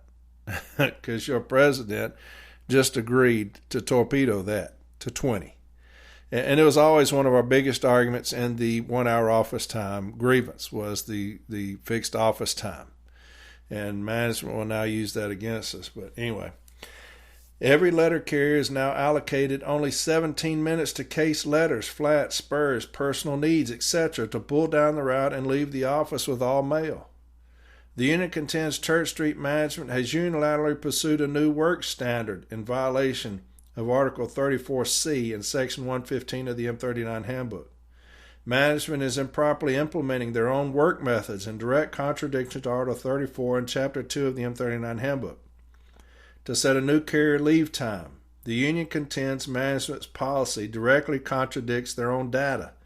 The grievance case file contains the work-hour workload report for each route from 1/6/3/24/2024. Which overwhelmingly indicates, based on management's own linear measurement inputted into DOAS, every route in the Church Street Station is projected to be more than 1 hour. The union referenced and included with the grievance several arbitration awards, settlement agreements, and management policy letters, directives reiterating and reinforcing the obligation to comply with arbitration awards and grievance settlements. The union included Step B decisions of the DRT for grievances within the national installation regarding the implementation of local policies inconsistent with the agreement. In 2 of those decisions, the DRT resolved the grievance, finding that the implementation of local policies inconsistent with the M41 and M39 handbooks had violated the agreement. And she's got the different DRT decisions and arbitration decisions. The union also cited numerous formal Step A resolutions, informal Step A resolutions, and pre-arbitration settlements, all of a similar nature, in which the parties have agreed there had been a contract violation by the implementation of a local policy ordering its rescission. These agreements also included cease and desist orders, such as the Formal A parties agree management violated the national agreement and is instructed to cease and desist implementing local policies inconsistent with the M41 and M39 handbooks. And you see the difference there in installations. You have a formal Step A in Jason Leith, who will never, ever resolve anything with less than a cease and desist. You will never see language from JB saying, will comply, shall comply. You damn sure ain't going to get the decision with the Formal A saying that none of this is citable. And this is the reason why. You're going to see in this remedy why you put in a cease and desist, why you refuse to do anything less. And like I said, when we get in, when CLC takes over, the cease and desist, that shit will be resolved on the first day, on day 1. Now, that will be resolved. Those mandates will go out. We are no longer selling anything for will comply, shall comply. That's over. That management can try to buffalo us all they want. We'll send everything up. Let's go. We're going to spend our money on the city letter carrier. We're not going to spend our money on 5,000 staffers, all these luxurious trips, all this other shit they do. That shit's over with. We're going to be bare bones up there. We're going to spend our money on the city letter carrier. And so if that means we're going to be flooding arbitration for the first year or so until we can get this shit on track, that's just how it's going to be. But the directive on day one, cease and desist. And you'll see why in this remedy. Beautiful. Where was I? These agreements also included cease and desist orders such as the formally parties agree management violated the national agreement and is instructed to cease and desist implementing local policies inconsistent with the M41 and M39 handbooks. The language of cease and desist portion of the decisions varied in some instances between instructing and issuing a cease and desist and citing the particular provisions with which the local policy was inconsistent. In a pre-arbitration settlement, for example, the parties agreed that management of the national installation will cease and desist in formulating local leave policies which are contradictory to Articles 19 and 30 of the national agreement. With regard to the argument that agreements at certain levels of the grievance process do not establish a precedent and are not citable in future disputes, the union cites an award of arbitrator Lawrence Roberts, in which he held in agreement with the national installation that, and in my considered opinion, if the parties agree that a cease and desist order is included in a formal Step A settlement, the intent of the parties was clearly to specifically establish a precedent. There would be no other reason to include a cease and desist order in any settlement if the express intent of the parties was not to establish and set precedent. Emphasis in original. And then they have that number. And I've talked about that decision in some of my past episodes where JB put in cease and desist orders in formal Step A's. Management comes into arbitration and says those don't set precedent. And arbitrator Roberts says, yes, they do. Why would you put a cease and desist in a formal Step A decision if it wasn't to set precedent? And now I'm hearing, and surely this isn't the case, that national advocates in this ACE training are telling people not to use Lawrence Roberts' decisions. Asinine. Asinine. They need to be removed from their position. That's how asinine that is. They're saying that, he was kind of out there and new arbitrators don't consider arbitrator Roberts. Bullshit. Do not listen to that. I'm using arbitrator Roberts in everything. Why? Because you have new panels. You have new arbitrators on these panels. They're seeing decisions for the first time from other arbitrators. I'm going to put somebody like arbitrator Roberts in the forefront. That's the first one I'm giving them. Why? Because they're learning too about our contract. They have no idea who arbitrator Roberts is. They're going to see an arbitrator who believes in the cease and desist, who believes in escalated monetary awards, who believes in his authority through the joint statement. I'm using arbitrator Roberts in everything. So if anybody at Nationals telling y'all don't use arbitrator Roberts, bullshit. Use arbitrator Roberts. She does. That's why. That's why. Use arbitrator Lawrence Roberts. And she uses him right here. She cites him. In addition to repeated orders to cease and desist implementing such local policies, the union often refers to the repeated cease and desist orders resulting from the failure to follow the cease and desist orders themselves. The union asserts that particular failure is a violation of Article 15 and Management Policy Letter M1517. The union cited the additional language contained in resolutions of similar cases involving local policies.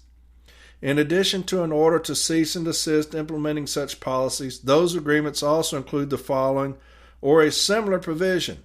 Management be issued an additional cease and desist violating Article 15 of the National Agreement and Postal Service Policy Letter M1517.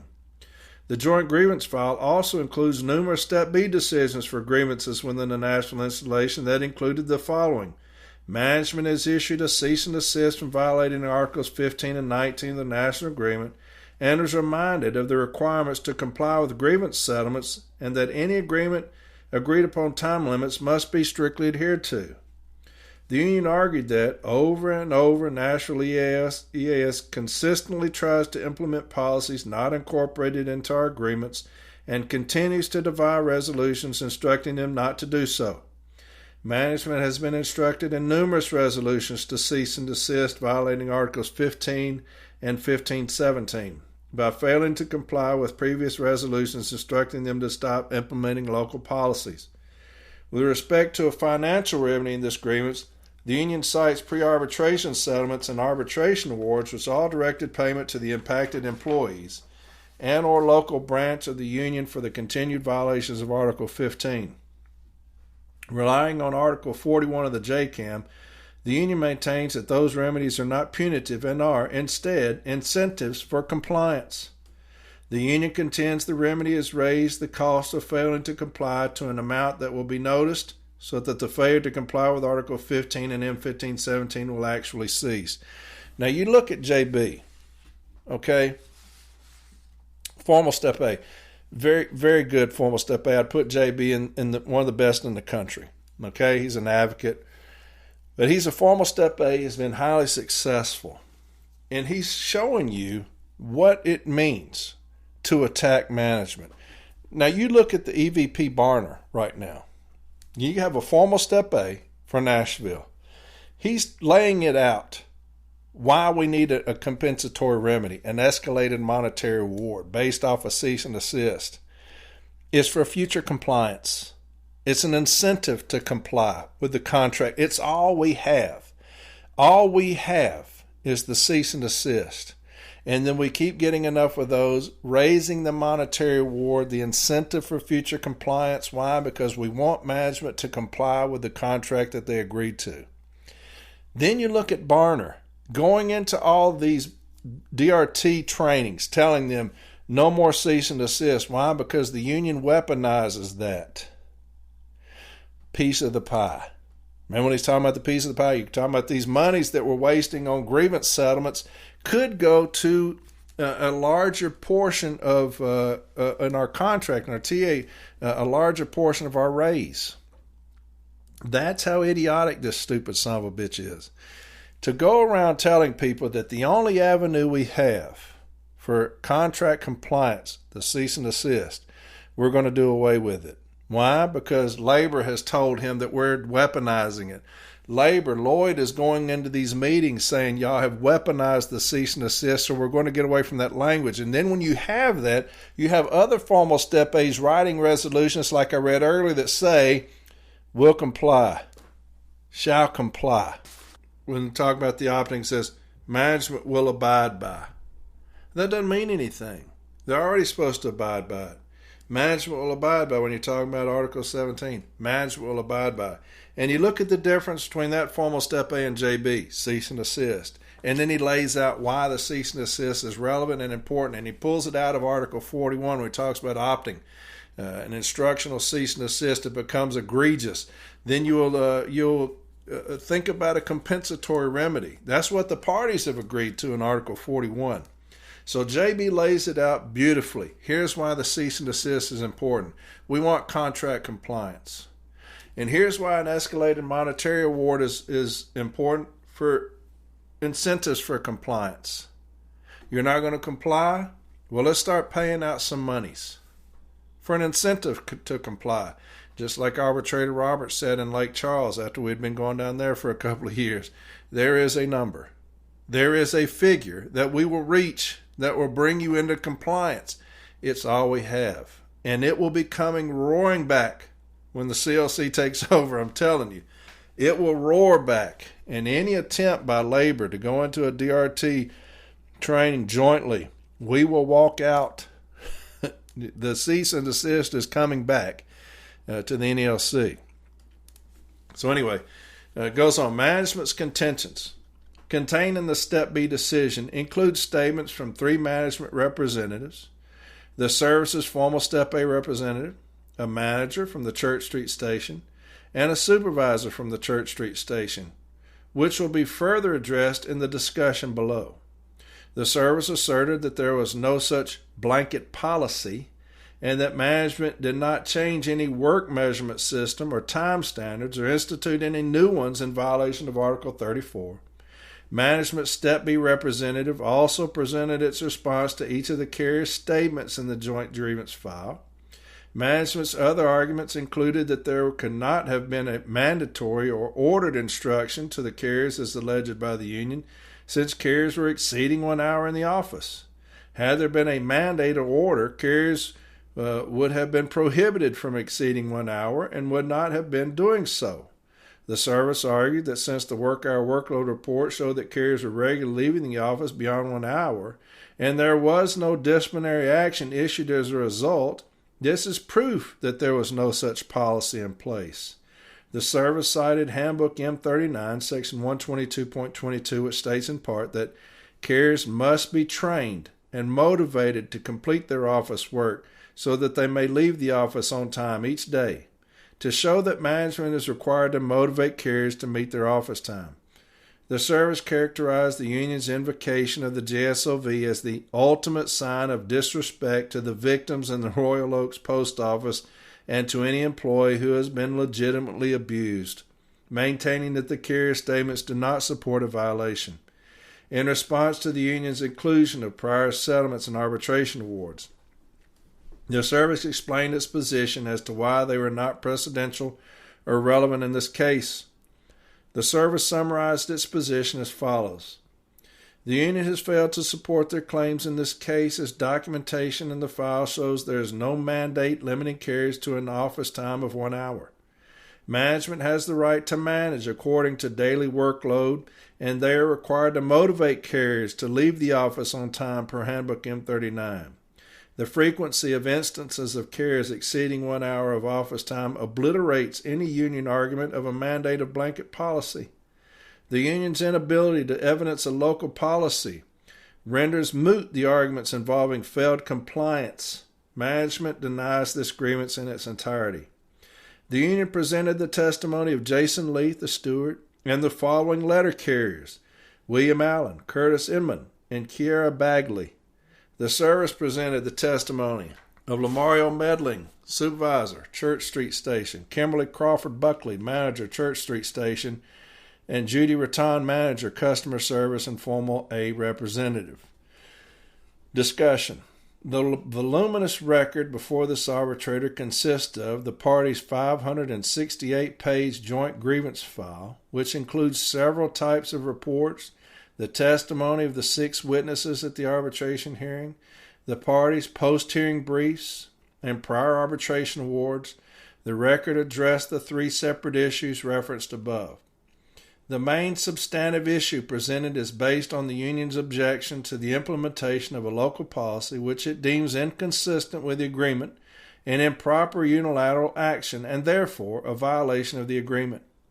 From an initial impression of a grievance challenging a policy is improper, it would typically be expected that the service's response would be to assert that the policy was properly developed and implemented within management's rights and is consistent with the terms of the agreement and therefore is contractually sound. The resulting analysis would focus on the specifics of the policy, the manner in which it was created, its purpose and connection to other related policies, and its impact on those established policies and practices. Basically, the discussion would be about the policy itself. However, this case requires a preliminary inquiry. Was there, in fact, a policy put in place, as described and challenged by the union? The service maintains that there was not. Before considering the contractual propriety of a policy, the first step in this case is to determine whether there was actually a policy imposed. The union has the burden in this case to establish the fact with supporting evidence, since the services has denied its existence. There are a variety of evidentiary components presented by the union for consideration. There is documentary evidence contained in the joint grievance file. There is also sworn witness testimony that was presented by the union during the arbitration hearing. In addition to the extensive contentions written by Mr. Leith on behalf of the union, he included his own contemporaneous written statement dated April 12, 2024 regarding the parties' informal Step A meeting. His account stated the following, and this is one of the most important things, new shop stewards. The informal Step A meeting, okay? When you have an informal Step A meeting, always write a very detailed statement as to what transpired in the informal Step A meeting and send that to your formal Step A representative. It is imperative that you do so. I've always said that now I write contentions at my informal Step A meeting, But if you don't, if you just go in there and have your discussion, at least make sure you write a very detailed statement of facts of that informal Step A meeting. JB's a master at that. Okay, so here's his statement of the informal Step A meeting, and here's how important this is, and she's fixing to break this down beautifully, why it's important to immediately write that statement and not at the formal Step A meeting. They will always have emails written from supervisors to the formal Step A, like 2 days before the formal Step A meeting. Here's my statement. Okay, she addresses that, but here's JB's statement. On April 12th of 2024, I met with Church Street Station Supervisor Lamario Medling at the informal Step A meeting to discuss a grievance from management, mandating all letter carriers to be out of the building within 1 hour. I asked Supervisor Medling where the directive was coming from, and he stated from district.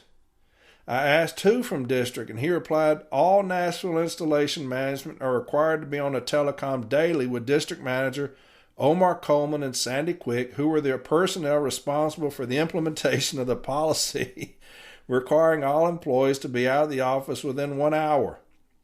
I went over all the reports provided by management from their own postal programs that indicate by their own projections that letter carriers are projected to be in the office longer than 1 hour. I explained how each route in the station was inspected and evaluated with a fixed office time of a minimum of 43 minutes. I indicated by the work hour workload report for all routes, letter carriers are beating the projections by 2 hours and 51 minutes.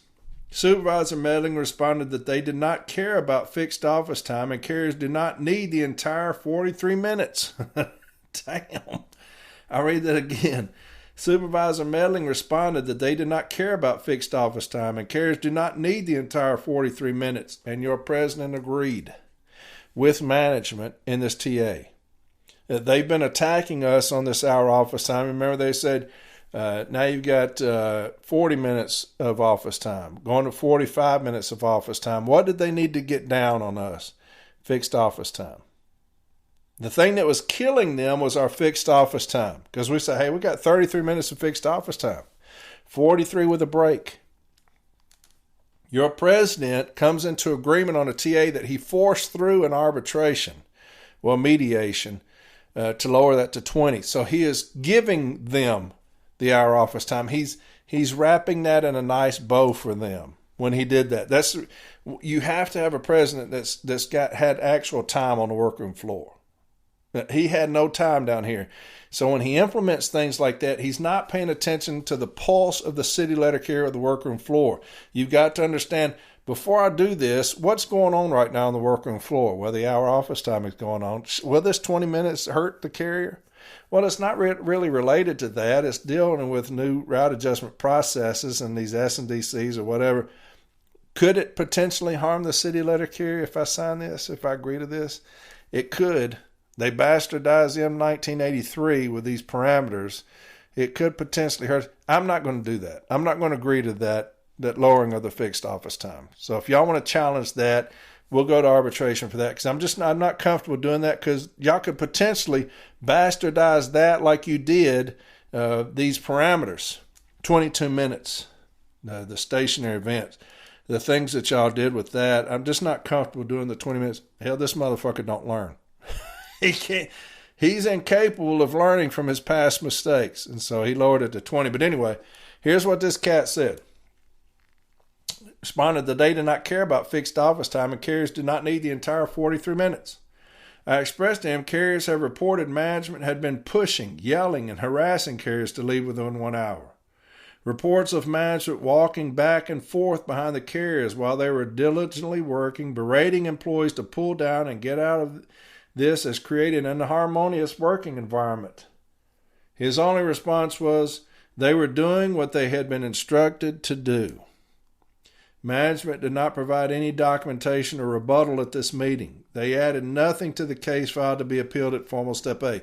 And that's one of the most critical things new shop stewards, listen to me. One of the more critical things you can put in your statement is that management did not provide any documentation or rebuttal at this meeting. They added nothing to the case file to be appealed at formal Step A. Why? Because management will attempt to bring in their informal Step A They're going to add all these new arguments. Well, this is what we talked about. This is what we did. They'll include arguments at formal step A. She addresses that, okay? The response Mr. Melling provided to Mr. Leith in informal step A is given substantial weight for several reasons. He provided information to Mr. Leith without an opportunity to consult with others or to prepare a more formal statement. It is likely that this early information provided immediately when faced with a grievance was the most authentic. I'm going to read that again. This is the perfect setup for why you write a very detailed statement at the informal step A meeting. This is exactly why you do that. You couldn't have had a better position from an arbitrator to explain the importance of writing a statement at the informal step A meeting. I'm going to read it again. The response Mr. Melling provided to Mr. Leith at informal step A is given substantial weight for several reasons. He provided information to Mr. Leith without an opportunity to consult with others or to prepare a more formal statement. It is likely that this early information provided immediately when faced with a grievance was the most authentic. In addition, Mr. Leith's documentation of the meeting was contemporaneous, which preserves the accuracy of the information being transcribed. Mr. Leith provided sworn testimony supporting that his account of the meeting was truthful. Finally, Mr. Melling's sworn testimony did not include anything about the policy or how he described it to Mr. Leith and clearly did not disturb the content of Mr. Leith's notes. In Mr. Melling's written statement regarding this grievance, written over 3 weeks after the informal step-in meeting was held, he did not refute anything contained in Mr. Leith's description of their meeting. He did not deny any statements attributed to him or that there was, in fact, a policy. He had the opportunity to do so if necessary and did not. Joint grievance file also contains several Church Street Station carrier questionnaires completed by carriers at the Church Street Station. Mr. Leith testified regarding the manner in which they were distributed and completed. There are 13 signed questionnaires and 2 unsigned questionnaires. 3 of the carriers who submitted signed questionnaires also provided testimony at the arbitration hearing, and that's critical. To get carrier testimony, you saw the importance of that when I got my ass handed to me in that last decision. We couldn't get any carriers to come testify.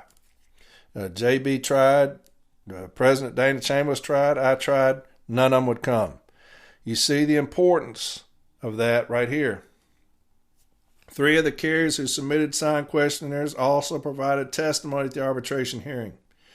The first question in the questionnaire was, has management started a new policy instructing all letter carriers to be out of the office within 1 hour? Of the 13 responses, 11 were yes. One was, they have pushed us to move to the street within an hour. And another one was, management has been applying pressure to leave the office within an hour. The second question asked, did management inform you of the reasons for this new policy? 6 respondents answered no. And the other responses included push from district, the mail volume. They said it came from the postmaster. No, just to leave the office in 1 hour, office time, not available, and not really. They claim there's not enough mail volume. Ms. Ratton confirmed in her testimony that she presented management's position at formal step A. Her contentions contained in an undated and unsigned document in the joint grievance file included the following. Management has not implemented any new policy regarding office time or anything else. Management has been encouraging carriers to get their mail up and to get to the street as quickly as possible with a new added focus on office time. Carriers have an office standard that is required to be met daily. Carriers are required to case at a standard of 18 and 8, 18 letters or 8 flats per minute. Also, they are required to pull down at a rate of 70 pieces per minute. Management has a right and responsibility to provide instructions to employees. Giving instruction is not creating a hostile work environment simply because the employee doesn't agree with the instruction. Carriers are not being yelled at when receiving instructions. No discipline has been issued to employees for not making the office to 60. Carriers can expect to be supervised at all times while in performance of their daily duties, per the M41 Section 16. Union has provided any article from the national agreement that management has violated simply by providing instructions to employees. Although Ms. Ratton's statement is brief, it speaks volumes. Management has not implemented any new policy would be an accurate statement if it refers specifically to a written policy, since there is no allegation that the policy was in writing.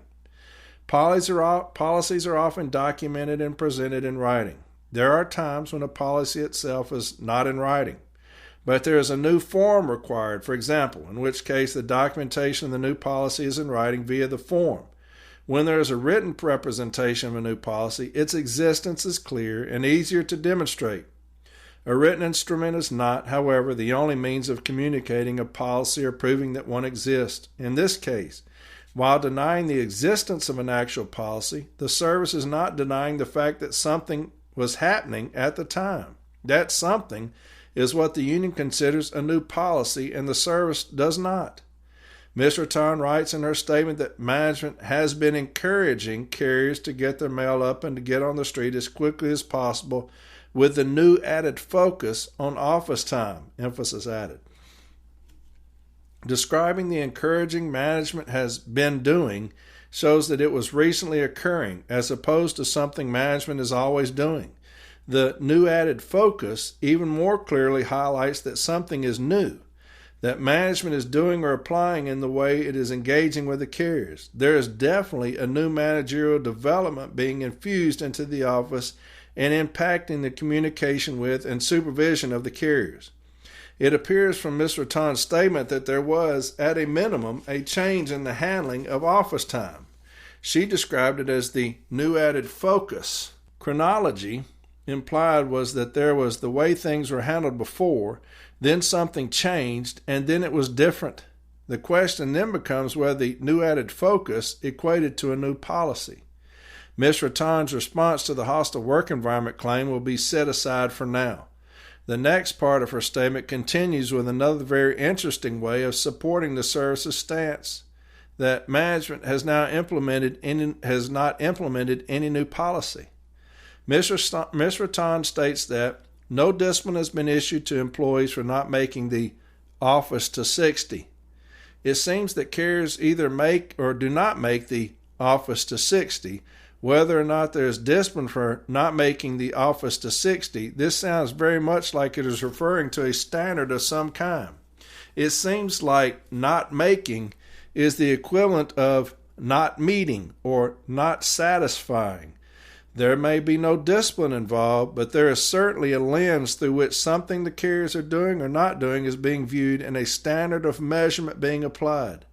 With regard to the office to 60, this phrasing is an obvious reference to a measurement or standard. The use of office to 60 is not a phrase created by Ms. Raton for her statement. It is an established title or label. It is the name of something. She has placed it in quotes. In addition, it is referred to as the office to 60, emphasis added. This seems to give it another level of importance. Is it just the office to 60, or is it referring to the office to 60? Fill in the blank.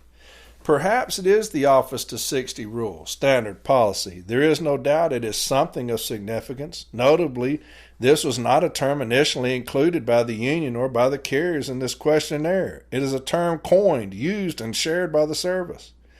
This statement does not help to persuade the arbitrator that management was simply encouraging carriers or providing instructions to employees, as might be considered routine supervision. The service is trying to convincingly establish that management has not implemented any new policy. However, there is a new added focus, and the new added focus, even as a name, the office to 60. The fact that management has not issued discipline to employees for not making the office to 60 does not mean it is not a policy. It just means management has not issued discipline. The suggested rationale seems to be that by not issuing discipline to employees for failure to comply with something, then that something cannot be considered a policy. As a strategy to try to insulate management from a contract violation, this is a creative posture, but it defies logic. It would allow management to implement any local policy inconsistent with and in violation of the agreement, then encourage, instruct, or inappropriately pressure employees to follow it, achieve their best results it can by any means except for disciplinary action, and if challenged, assert that absent disciplinary action for failure to comply, it cannot be considered a policy. This will not be condoned. And what's funny about that is I go back to my sorry-ass business agent. And, you know, back when he sold us out on these stationary events, few years back when they withdrew that grievance because Renfro told him to, one of the biggest arguments that management gave them was nobody's being disciplined. That's the reason he would say, well, if they issue discipline, then we'll attack it. And so JB set him up, right? He said, hey, I got another one on these stationary events, covert techniques. Well, we'll have to wait till they issue discipline. Well, good, they issued discipline. Kind of trapping Steve, because Steve is so hell-bent on kissing Renfro's ass that, he's like, well, if they're not issuing discipline, then they can do whatever they want to us as long as they're not issuing discipline. They can fuck us over. They can create a hostile working environment. They can do whatever they want with these stationary events as long as they're not issuing discipline. Even Renfro said, we've been very successful in defeating discipline. Remember when I got pissed and I said, it's not about discipline, you dumb fuck. It's not about discipline. It's about the toxic working environment created by these things. That's what you address. Their main concern is, well, you're not disciplined. I'm worried about the toxic working environment it's created by them badgering us and belittling us and harassing us over the stationary events by our office times. The union's main concern, discipline. We don't care if they're creating a hostile work environment. Like Renfro said, that's just an inconvenience to y'all. We're successful in discipline. It's not about discipline. It's not about discipline. And that's what JB said here. It's not about discipline. That's what the arbitrator just said. Seems like you're saying that you can treat us however you want to treat us as long as you don't discipline us. You can create a hostile working environment as long as discipline isn't involved. She gets it. Your president, dumbass business agents like mine, don't get it. They don't get it. You don't attack that. You attack the hostile working environment created by it. And that's what JB did. He said, hey, they're not doing discipline. They're creating a hostile working environment for my people. Right? So you got Renfro, Barner, and my business agent, other incompetent business agents, but mine's just mine. So, and I love my region. I hate seeing my region done like it's being done because it's my house. Region 8's my home. And these are my people down there. They're all my people, but this is my home. So you got the union at the highest levels, dumb as fuck. Don't know their ass from a hole in the ground. Thank God for people like JB that get it. She goes on, in connection with management not taking disciplinary action, Handbook M39 is also relevant and instructive. 242.333 Office Time Allied Work Rules. 242.33 Office Time Allied Work Rules. 242.332 No carrier shall be disciplined for failure to meet standards except in cases of unsatisfactory effort, which must be based on documented unacceptable conduct that led to the carrier's failure to meet office standards. This prohibition is another explanation for why there was no disciplinary action taken for a carrier's failure to meet the Office to 60 standard. Based on this provision, the absence of disciplinary action does not prove there was no policy. It might just prove that management was complying with this provision. Ms. Rattan's direct testimony at the arbitration hearing was limited to confirming the content of her written statement. On cross-examination, when asked about the source of the added focus, she responded that it was the service. She also testified that Office to 60 is what we identify as added focus, and she referred to it as just a management term. Ms. Rattan acknowledged that she does not work at Church Street Station and would not have first-hand knowledge of whether there was yelling or disrespectful behavior. She also agreed that she would not know if the term Office to 60 was being communicated by management at the Church Street Station to the carriers. She added that if it was being communicated, it would not have been appropriate since there was no new policy. So Jason actually just tore a new one right there under cross. Very good questions he asked her right there. Very good. In support of the service's position, the joint grievance file also contains written statements from Mr. Melling and Miss Crawford Buckley. These two management officials at the Church Street station provided extremely limited statements. Mr. Medling's statement, dated May 3rd, 2024, the same date as the formal Step A meeting. And that's what I always talk about. That's the reason why shop stewards write your statement immediately and date it the date of the meeting. Not even the day after. Date it the day of the meeting. Management's formal Step A is going to reach out to their supervisors and say, hey, email me a statement. And it's going to be a day before, 2 days before, or the day of the formal Step A meeting. Now, who are they going to believe? Like she just did here. Jason Leith's statement was very credible. Why it was immediately written. Here she says, Mr. Medling's statement dated May 3rd, 2024, the same date as the formal Step A meeting, reads in full as follows. It is part of job to give instructions to employees. I do give instructions. When doing so, I do not yell at employees when giving instructions. This general statement does not show a direct connection to this grievance. In the context of this grievance, it appears to be related to the JSOV portion of the grievance. It cannot be ignored and warrants highlighting that although Mr. Medling is a supervisor of the Church Street station, he was completely silent as to the crux of the grievance and the primary allegation on which the others are based. He did not address, or he certainly did not deny, the existence of a policy. Mr. Medling's testimony at the arbitration hearing served only to confirm his written statement. Miss Crawford Buckley's statement is undated and, like Mr. Medling's, it is also brief and not reflective of the main issue presented. She is the manager of the Church Street station, and as such holds a position of ultimate authority and responsibility. Miss Crawford Buckley's statement is the following. I, Kimberly Crawford Buckley, manager of Church Street Post Office, have not yelled or followed any employee and or telling them to get out of the building. I have given instructions that casing DPS is not a office function and they should be on the street when touching the DPS, and that based on the mail volume they should be pulling down and going to the street. This statement also appears mostly related to the JSOV portion of the grievance. As with Mr. Medling's statement, it does not contain a denial of the existence of a policy. During Miss Crawford Buckley's testimony at the arbitration hearing, she explained that she counts the mail in the morning and enters the numbers into DOIS, which generates a suggested leave time. She gives each carrier their projected leave time, and they can discuss it further if it becomes necessary. These two witnesses, through their statements and their testimony, did nothing to support the service's position that there was no policy in place. Interestingly, Ms. Ratime, the service's witness, who does not work at the Church Street station, was the only one who addressed whether or not there was a policy and took the position that there was not.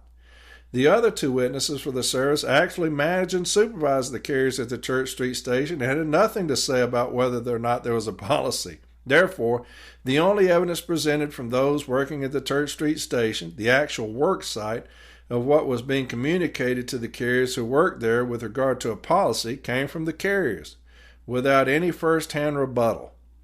Management's contentions in the Step B decision included that there is nothing in the file to show that management promulgated extra obligations locally on bargaining unit employees, in addition to the bargain for terms related to city carriers' duties and responsibilities included in Handbook M41. The file contains statements from the carriers attesting to the new or extra obligations imposed. For the foregoing reasons, and based on the credible and persuasive evidence presented, it has been determined that management in the Church Street station did in fact implement the local policy. The issue of whether there was a policy was contested by the service, however.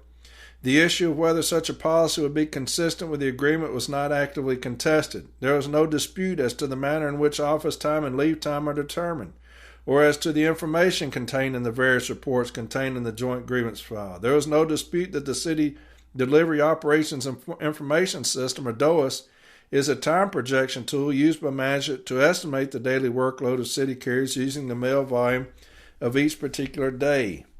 The parties are in agreement that this is not the only tool used. In addition, the carrier's fixed office time was demonstrated to be 43 minutes. Damn you, Renfro, you son of a bitch. In addition, the carrier's fixed office time was demonstrated to be 43 minutes per the route-based information report. The work hour workload report, all routes, showed that the overall actual office time for the carriers fell below the overall projections during the period captured. The work hour workload reports by route showed that each and every route's office time also fell below the projections for the route during the period captured. The daily route carrier daily performance analysis reports all supported the information for each carrier for each day in the period cited. Management violated Articles 5, 19, and 34 of the agreement by unilaterally implementing a local blanket policy ordering all city letter carriers out of the office within 1 hour in contravention of Handbook M39, Handbook M41, and numerous Step 4 agreements. Having determined that management in the Nashville Church Street Station implemented a local policy inconsistent with the agreement, and after reviewing the numerous prior agreement settlements and decisions, it is also determined that management in the Church Street Station violated Articles 15, 19, and 41 of the agreement, along with the postal policy letter M1517 by failing to comply with prior arbitration awards, pre-arbitration settlements, Step B decisions, and Formal A resolutions which directed management to cease and desist. 1. From implementing local policies inconsistent with M39 and M41 handbooks and other contractually binding documents. And 2. Failing to comply with cease and desist orders. Some examples will be included of those agreements to which the service, and particularly local management, was bound. A formal Step A resolution entered into by the same formal Step A representatives who handled this grievance was dated May 26 of 2023. In that grievance out of the Glenview Station, the parties agreed that National Installation Management would be issued an additional cease and desist violating Article 15, Section 3A in Postal Service Policy Letter M1517 when failing to comply with previous grievance resolution settlements in the National Installation. The parties further agreed to the following. As an incentive to assure future compliance and due to management's egregious and willful disregard to abide by previous signed resolution settlements, instructing management to cease and desist, the parties are to award each Glenview letter carrier, including CCAs, a one-time lump sum of $50. The Formal A parties agree with Article 15, Section 2E. This resolution is precedent and is citable for the national installation, but does not prohibit future escalated monetary payments. This was not the only resolution in the joint grievance file awarding a financial award as an incentive, but it is highlighted for its inclusion of the language that this resolution is precedent and citable for the national installation, but does not prohibit future escalated monetary payments. Therefore, it is highly relevant, precedential, and citable in this case. And she's talking about a formal Step A resolution now. Therefore, it is highly relevant, precedential, and citable in this case. It also shows the parties' agreement that management's failure to comply with cease and desist orders constitute an egregious and willful disregard. In addition, the parties agreed to use a financial incentive to ensure future compliance and had anticipated the possible need to escalate monetary payments in the future. A formal Step A resolution of agreements from the Church Street Station challenging the implementation of local policies dated October 13th of 2023 included the following. The Formal A parties agree management of the national installation shall cease and desist from violating Articles 15, 19, and 34 by mandating local policies inconsistent with the collective bargaining agreement and will follow all postal handbooks manuals concerning the methods of office and street time. The formal Step A parties agree management of the national installation will be issued an additional cease and desist violating Article 15 of the National Agreement and M1517 for failing to abide by previous grievance resolutions instructing management to cease and desist, implementing local policies inconsistent with our collective bargaining agreement. The Formal A parties agree that the provisions contained in our collective bargaining agreement will provide the national parties agreement regarding time projection systems. In addition to the fact that this prior agreement also arose from the Church Street Station and also challenged locally implemented policies, the formal Step A was handled by the same representatives who handled this instant agreements at formal Step A, Mr. Leith and Mr. Todd. Therefore, Mr. Todd, on behalf of the service and Church Street Station management, specifically entered into the terms of that resolution. She made that agreement no more than 5 months before the actions that led to the parties here. In a subsequent grievance out of the Glenview station within the national installation, the union challenged the implementation of a local blanket policy ordering all city letter carriers out of the office within 1 hour. This is the exact same policy at issue in this instant matter. The parties reached an informal Step A resolution, which included in part the informal A parties agreed management of the national installation at the Glenview station shall cease and desist from violating Articles 15, 19, and 34 by mandating local policies inconsistent with the collective bargaining agreements and will follow all postal handbooks manuals concerning the methods of office and street time. The informal Step A parties agree management in the national installation will be issued an additional cease and desist violating Articles 15 of the national agreement and M1517 for failing to abide by previous grievance resolutions instructing management to cease and desist implementing local policies inconsistent with our collective bargaining agreement. The informal parties agree the provisions contained in our collective bargaining agreement will provide the national parties agreement regarding time projection systems. This resolution, addressing the same policy implemented within the national installation, was signed even closer in time to the actions in this case. There are many formal Step A resolutions and pre-arbitration settlements of grievances within the national installation and the joint grievance file recognizing violations of the same contract provisions as the instant grievance and violations of cease and desist orders. As included above, the union cites the decision of arbitrator Roberts, in which he held that, by including a cease and desist order, the parties intended for their agreement to set precedent. This arbitrator agrees that there would be no purpose or meaning in including a cease and desist order unless it was to serve as precedent. A cease and desist order addresses and controls certain behavior going forward and by its nature is applicable to repeated violations in the future. I'm going to read that again. Because like I said, you've got people up at national advocates at ACE training, some of the highest level training we can get, telling people don't use arbitrator Roberts, which is completely asinine. Completely asinine. Here's an arbitrator that, like I said, had no issue with a cease and desist, had no issue with an escalated monetary award. Look at Lake Charles, look at Kingsport, look at Nashville. Had no issues with arbitrator's authority in the joint statement. If there's ever a site for me to use, it's going to be arbitrator Roberts. So if anybody's telling y'all not to use Roberts, they're idiots. I don't give a fuck who they are or what position they have or what title they have. Okay? I'll read it again. As included above, the union cites the decision of arbitrator Roberts, in which he held that, by including a cease and desist order, the parties intended for their agreement to set precedent. This arbitrator agrees with arbitrator Roberts that there would be no purpose or meaning in including a cease and desist order unless it was to serve as precedent. A cease and desist order addresses and controls certain behavior going forward and, by its nature, is applicable to repeated violations in the future.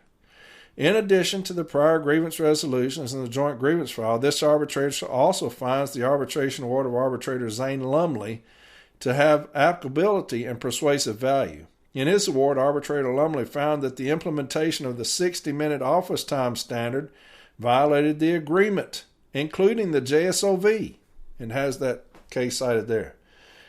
The final issue presented is whether management in the Nashville Church Street Station violated the JSOV, Section 115.4 of the Handbook M39, and ELM Section 665.24, constituting violations of Article 14, 15, and 19 of the agreement when implementing a local policy ordering all city letter carriers out of the office within 1 hour.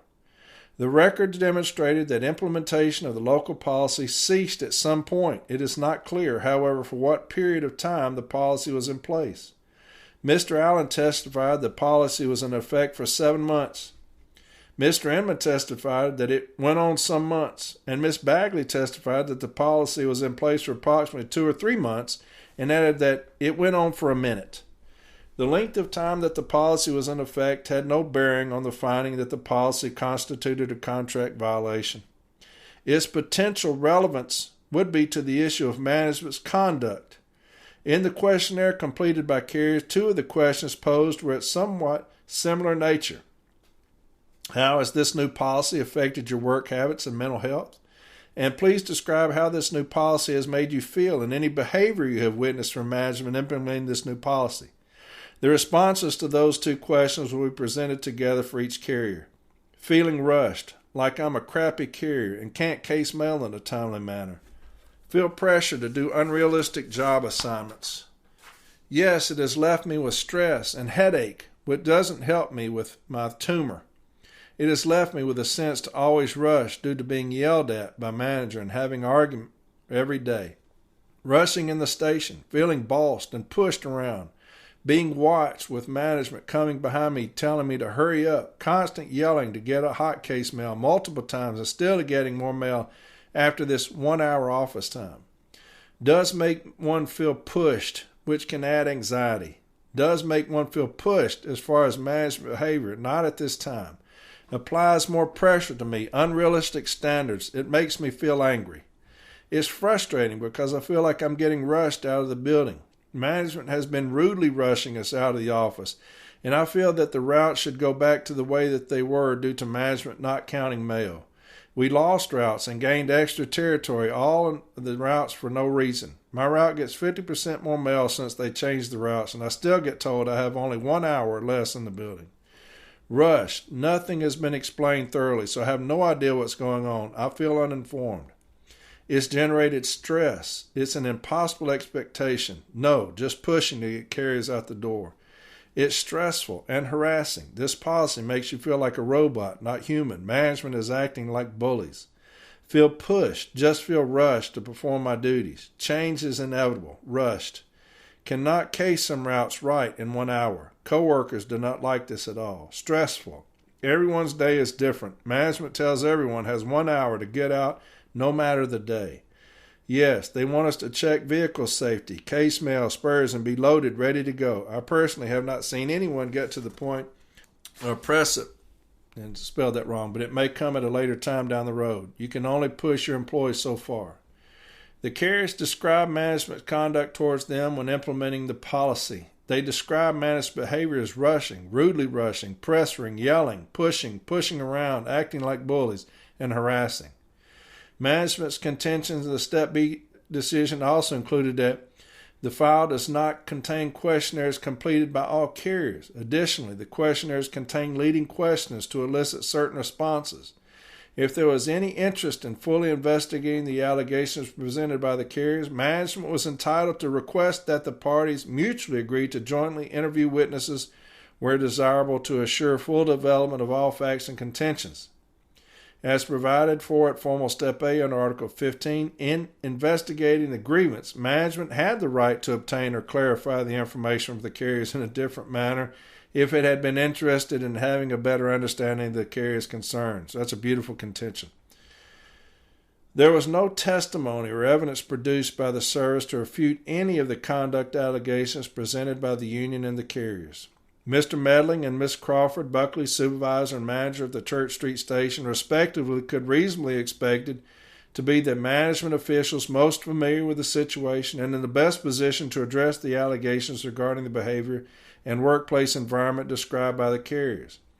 Mr. Medling addressed it in his written statement to the extent, "I do not yell at employees when giving instructions." In his testimony, he added, "I may raise my voice as speaking to a group," but stated he never yells. In Miss Crawford Buckley's statement, she said she has not yelled or followed any employee or telling them to get out of the building. She confirmed this statement in her testimony, but not addressed the allegation further. Mr. Todd's contentions had included that no discipline has been issued to employees for not making the office to 60, since the JSOV mandates that making the numbers is not an excuse for the abuse of anyone. Mr. Todd's statement is not surprising. However, it has been established that making the office to 60 was the cause of the improper treatment of the carriers. The union had the burden of establishing by preponderance of the evidence that management conduct violated the JSOV.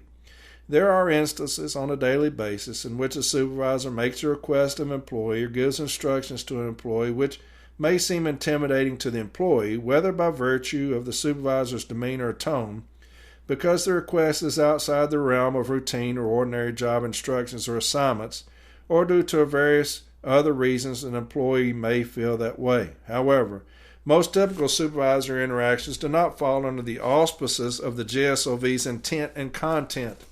In this case, the service hastily brushed off the carrier's complaints, assuming they described situations of this nature and not those which would even begin to approach the prohibitions of the JSOV. The JSOV is not only about acts and threats of violence. It includes a spectrum of prohibited behaviors. The identified conduct is not only unacceptable on its own, but also has the potential to lead to more severe conduct, which must be prevented. The JSOV prohibits, among other things, any type of harassment, intimidation, threats, bullying, and abuse. It also affirms that all employees should be treated with dignity, respect, and fairness. The JSOV establishes behavior considered unacceptable and warns us of its consequences. It describes the workplace environment expected, deserved, and assured. It also expresses and documents the service's commitment, promises, enforcement, and concludes with, "We pledge our efforts to these objectives." The carriers credibly describe their personal feelings as well as the environment created. The implementation of the policy alone, without the aggression and pressure with which it was communicated, already caused a problem in the regard. Management presented a new work time standard which conflicted with its own daily database standard. The carriers were being given the usual information regarding their office time and at the same time being told there was a new, more restrictive expectation in effect. The confusion and pressure caused by that alone created an uncomfortable working environment. That would be the case even if the contradictory and contractually violative policy was implemented in a calm and respectful manner. The JSOV also specifically states, "We openly acknowledge that in some places or units there is an unacceptable level of stress in the workplace." There was certainly an unacceptable level of stress in the Church Street station resulting from the policy. In addition to disregarding the agreement in this process, management also disregarded the manner in which their employees are entitled to be treated. All parties to the JSOV agreed to that. We also affirm that every employee at every level of the Postal Service should be treated at all times with dignity, respect, and fairness. To add insult to injury, the improper policy was introduced and handled without treating the employees with dignity, respect, and fairness. Finally, the behavior accompanying the communication about the policy was intimidating, aggressive, and demeaning. The work environment this created was hostile and not harmonious. The service relies on Handbook M39, Section 122.22 to demonstrate that carriers must be trained and motivated to complete their office work so that they may leave the office on time each day, and to establish that it is management's responsibility and requirement to do so. The carriers did not describe being encouraged or motivated or simply and innocuously being instructed. That is not the behavior alleged by the carriers, and it is not the behavior that has been established by the credible evidence. The grievance presents a multi-layered contract violation. Not only did management implement a local policy inconsistent with the agreement, it did so after being ordered not to and after agreeing numerous times not to. The parties jointly issued additional cease and desist orders to management. This means that management agreed to its own cease and desist orders. Despite those orders, the improper local policies continued. In this arbitrator's view, the failure to cease and desist was even worse. The next layer on this pile of violations was repeated failure to cease and desist, not ceasing and desisting. And so that's as beautiful as it gets right there. I'm going to read that whole thing again because that's absolutely, this should be shown to Barner. This should be shown to Barner. It should be put on his desk, laminated on his desk, so that he can never take it off of there until he loses and gets out of there. Right? But this grievance presents a multi-layered contract violation. Not only did management implement a local policy inconsistent with the agreement, it did so after being ordered not to and after agreeing numerous times not to. The parties jointly issued additional cease and desist orders to management. This means that management agreed to its own cease and desist orders. Despite those orders, the improper local policies continued. In this arbitrator's view, the failure to cease and desist was even worse. The next layer on this pile of violations was the repeated failure to cease and desist, not ceasing and desisting. Yes, that sounds absurd, and it is. It appears that when agreeing to cease and desist, whether in the first instance or at the enhanced double cease and desist level, management was only agreeing to do so until the next time, without serious reflection, consideration, or good faith intent. By showing so much disregard for the agreements it makes to cease and desist, there is doubt cast upon its motives and credibility each time another violation occurred. It is not so far-fetched to wonder whether, in implementing the policy in this case and knowing there would be a grievance forthcoming, there are considerations such as, if the policy is not in writing, it is easier to deny. If there is no disciplinary action taken with regard to the policy, it is easier to deny. And if the record shows the policy did not yield its purported purposes, it is easier to deny. This is not to say that these considerations were in fact discussed or planned. It is solely to make the point that under these circumstances, where agreements are ignored, commitments are not met, and violations continue, it becomes difficult for management's actions to be viewed without the backdrop of chronic noncompliance. She is in their ass right here, man. This is an arbitrator who has had enough, and that's the beauty of the cease and desist. This is an arbitrator who has had enough.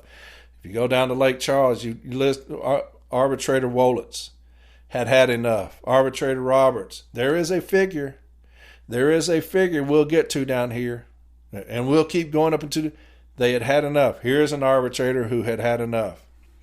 In fashioning a remedy, consideration must be given to the proven futility of cease and desist orders alone, as the parties provided in the JCAM.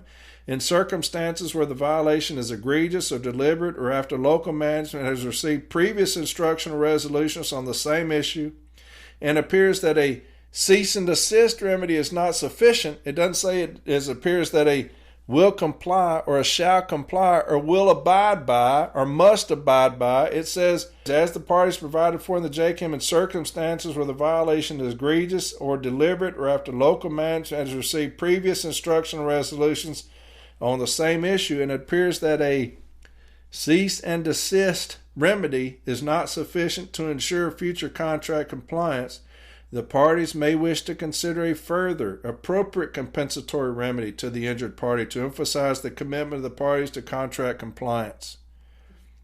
One of the awards cited in support of a monetary remedy is an arbitrator, Glenda August, in sustaining agreements in the national installation involving a failure to comply with Step B decisions to cease and desist repeated same violations. She awarded a lump sum payment to carriers based on the repeated failure to comply.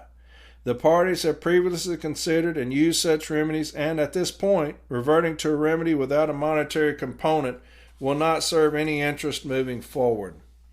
And here's her award. Now listen to this award. 1. Management of the National Church Street Station violating the agreement by implementing a local policy ordering all city letter carriers out of the office within 1 hour. Okay? So she agreed with us. Management in the National Church Street Station violated the agreement by implementing a local policy, ordering all city letter carriers out of the office within 1 hour. 2. Management in the National Church Street Station violated the agreement along with Postal Service Policy Letter 1517 by failing to comply with prior arbitration awards, pre-arbitration settlements, Step B decisions, and Formal A resolutions instructing management to cease and desist implementing local policies inconsistent with the agreement, and to cease and desist failing to comply with grievance resolution settlements in the national installation. And 3, management in the National Church Street Station violated the agreement along with a joint statement on violence behavior in the workplace. So Jason actually got it. Jason Leith got it. I'll read it again. Management in the National Church Street violated the agreement along with a joint statement on violence behavior in the workplace. Section 115.4 of the M39. That's mutual respect. ELM Section 65.24 by the hostile working environment created at the Church Street Station when management implemented a local policy ordering all city letter carriers out of the office within 1 hour. So they did it. They did it. The following remedy is ordered. Management shall cease and desist, violating Articles 15, 19, and 34 by mandating local policies inconsistent with the agreement, and it will follow all postal handbooks manuals concerning office time methods. 2. Management will conduct a stand-up talk within 10 days of receipt of this award to rescind the local policy ordering all city letter carriers in the national installation at the Church Street station out of the office within 1 hour. 3. Management has issued an additional order to cease and desist, violating Articles 15 of the agreement and N1517 for failing to abide by previous cease and desist orders for implementing local policies inconsistent with the postal handbooks manuals incorporated in the agreement. 4. Management shall pay each city letter carrier, including CCAs at the Church Street station, a one-time lump sum payment of $250 as an incentive for future compliance. Put this on Barner's desk. Put that on Barner's desk. We got a cease and desist, and what? We got a piece of the pie. Each of the carriers got a piece of the pie, $250.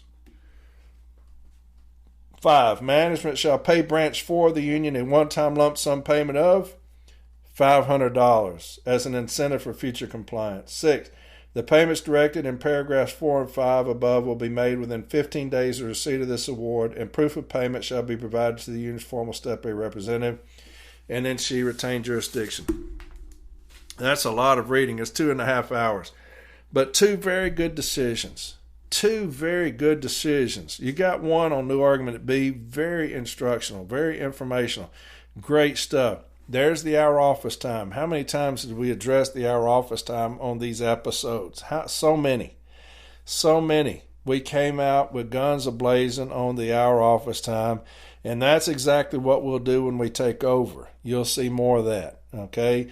As soon as something comes out, we will immediately address it nationally. Like I said, I'll be on a Zoom every Tuesday nationally, and we'll address new things coming down the pike. And I'll have grievances ready for y'all to file, and that's just how we'll do things, okay? We're going to run people against these business agents that aren't doing a fucking thing like mine, that have ruined our regions like mine, that aren't doing shit but biding time until they can retire like mine and just stealing our money like mine, okay? And so we'll take care of all those things next year when we vote all these lazy son of bitches out.